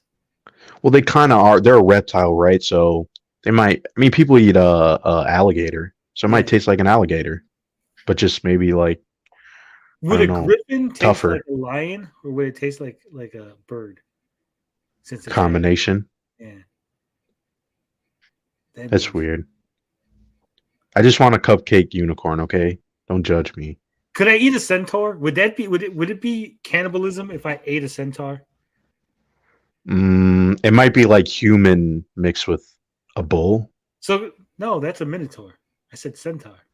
Centaur. Yeah, okay. Because the top half is person, right? So if I ate that part, that'd be cannibalism. But if I ate the horse part, that'd be okay, right? Or mermaid. Would mermaid taste like a fish? Like really human fish. Salmon? Like nah, I don't think it would taste like salmon. No. Probably tastes like a goldfish. Finbar says, "Hold your horses, Tony. His question could get us in some libelous trouble. Hopefully." Oh no. Oh. Yeah. So I think if I was going to eat a mythical creature, I'm going to say mermaid. That's what I'm going to do. And you said unicorn, right? Unicorns only appear to virgins. So if you're not a virgin, does the meat disappear? I probably couldn't. Fuck. I couldn't even. God damn. I just wanted the cupcake. Fuck. Maestro Drake says, what console is at least equal in power, but not necessarily more than the Amico that you would already have an Amico? Example, PlayStation 1 or Dreamcast, if you have to compare most comparable specs. What console What? would be? He's basically saying what would be an equivalent to an Amico? Like what console? I think if I'm being generous, N64 Really? or maybe a GameCube. What came first? Or how about well, GameCube came first, but how about like a DS or 3DS? I don't think it's gonna that outdated. I think maybe a 3DS might be comparable. Yeah, I mean that's kind of hard to say though. Like, what are the specs of the Amico? Really shitty. It's like a 2015 phone. So, like, is it Snapdragon? Like, Yeah. then we would have to look and see what that's equivalent to or what it could run. I don't think that's like N64 level. That'd be crazy. Well, yeah, N64 does 3D games, right? So like that's way too much. Yeah. For Amigos. So maybe a GameCube. Fuck, that's No, terrible. a GameCube is 3D. GameCube has 3D. Damn shit. Now we're going. Yeah, what are you confusing? Maybe it's a SNES. No, they got Mode 7. Fuck, you can't even handle Mode 7. I think it might be equivalent to a DS or a 3DS. It's like That a makes more original sense. Game Boy. Oh, that would be bad. Oh my god. We'll get back to that. We'll look into that, Maestro. Finbar Saunders says, could you please regale us with the full, uncensored version of the story of that time you called some woman a cunt? I want my wife to hear it. It might help the quest to make her like you better.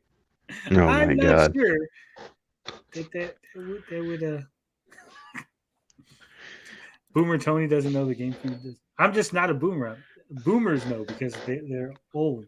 I've never had a GameCube. He thinks it would. Oliver says, I think it would have fallen somewhere between a PS2 and a PS3, maybe a little more powerful than the original Wii. I don't think so, man. I really don't. Because he said he couldn't handle 3D. They literally said that 4 beanbags on the cornhole board at the same time were too much for the game to handle. And That also might be bullshit too. That might be bullshit because if it's a Snapdragon from 2015, there was mobile games that were 3D that were running decent. So I don't know about that. That sounds a little sketchy. no, it was equivalent to a phone. That doesn't necessarily mean that the Snapdragon chip. Oh, it was okay. Well, I would have to see. I would have to see because it could be like without the like specs, like a 2010 chip inside a 2015 budget phone, right? okay, yeah, that could be possible. But again, we would have to know because it's way too hard to just Speculate. like that's not. Yeah, you can't just speculate like that with it. Oh, it's equivalent to a 2015 phone. Well, it's like, well, what phone are we talking about? If we're talking about an iPhone, then there was a lot of demanding games on the iPhone, right? But if you're talking about a cheap Android phone, No, yeah, they're that's talking about totally a cheap different. Android phone. Yeah, we still would need to know. Yeah. So the full uncensored version of the story, it's really not that bad. It's not as bad as literally all it was I wrote an article and within the article I was talking about a lady and I just called her a cunt. I don't even think I called her a cunt. I think I called her a cunt nugget. Cunt nugget. Yeah. Pretty sure I said cunt nugget. Because basically what it was they were holding an event called the Slut Stream. Right? It was going to be on Twitch. Supposedly it was going to support they're tired of being called sluts, and even though they're running around painting their boobies on stream and shit, right? They didn't agree with that. They said you guys shouldn't be slut shaming us, yada yada yada, right? So they're going to do this slut stream. And I was just like, the lady's being a cunt nugget about this because, people who are complaining aren't really your audience anyway, and they don't care. And I just wrote it, and that was it. It was just like a little throwaway line in an article. It wasn't like a big deal. I don't think the lady ever seen it. So, there you go. Oof. Vone CM says, which will come out first, Metroid Prime 4 or the Intellivision Amico? Metroid Prime 4. Yeah, definitely Metroid Prime. Evil Stream says, have I told you lately that I love you? You have not, Evil. You have not. You're not even here right now. Shane says, do you think Tommy T should go to jail for all his lies, manipulation, and extorted money? Yes, I think he should. Do I think he will? No. No, I don't know. The problem is a lot of things that Tommy did, it's easy for us to go, yeah, he was being malicious about it, right? And then there's a lot of assumption in there, but there's probably enough wiggle room and with the right lawyer to go, well, he was just really excited and he thought that they had this, right? Or he misspoke. Wasn't exactly sure. Tommy's not an idea guy, or Tommy's not a technical guy. He's an idea guy, right? Supposedly, right? So there's always, like, when you got money, you got lawyers, slaps on the wrist. Especially because if Tommy T goes to jail, then there's going to be a domino effect on that whole thing, because Tommy said things, but then at the same time, like, Republic never properly vetted Tommy or the things that he said before they put it on their site, right? Mm-hmm. So I would call him the question, like, wait a minute. This guy lied, but you promoted the lies because the people invested in your platform. They didn't invest in the Amico. They invested in Republic, right? That's where the $17 million got lost because you didn't properly research the company that you were promoting on your platform. I mean, that's why how many Kickstarters get taken down, or how many GoFundMes when they find out, wait a minute, this guy's he's not really sick. He's fucking just scamming people for money, right? And they take the fucking GoFundMe down because then they would be culpable. And I think we're at the same situation, right?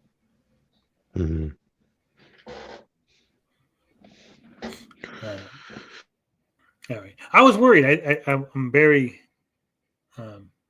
happy that you guys didn't ask any personal questions. I was concerned at the kind of questions that were going to be asked. And I was like, hey, just ask us anything. Is that a member poll? It wasn't a member. It was just open to anybody. Oh, okay. That's why. Okay. Tommy's not what we call smart. No, he's not. We will do this again next week. I will be brave. Any question that you have, ask it on any subject. We will answer it to the best of our ability. Obviously, if we don't know something, we won't answer it. Or if for legal reasons, like if you're like, hey, Tony, what's your social security number? I'm not going to answer that, obviously. Someone's going to put that now. Credit card? No. That would be my answer. No. But any question you got, feel free, ask it. I'm going to put up another thing, so look forward to that. This was a good show. It's always a good show. Felt like this was a good show. Hopefully, we'll be back on Monday.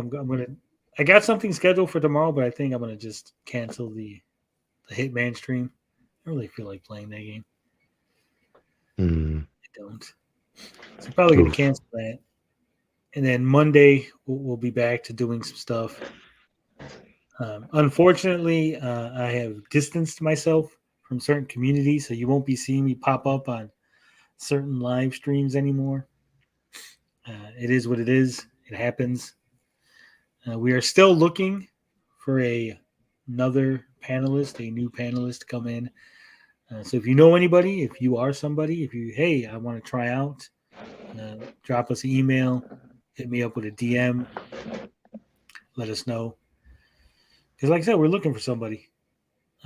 All you got to do is you got to, be interested in video games, be interested in nerd shit, and be available at 7:05 p.m. CST every Saturday for the rest of your life. You have to sign your life in the rest of your life contract under penalty of your first child.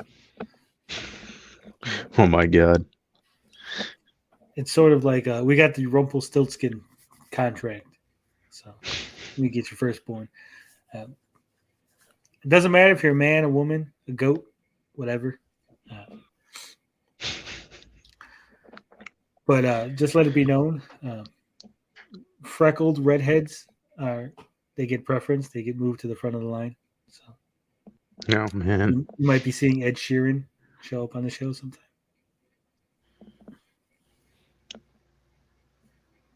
Anything else before we leave, Landon? No, I think that's it. Covered everything. So All right. Love, peace, booty grease. We out this bitch.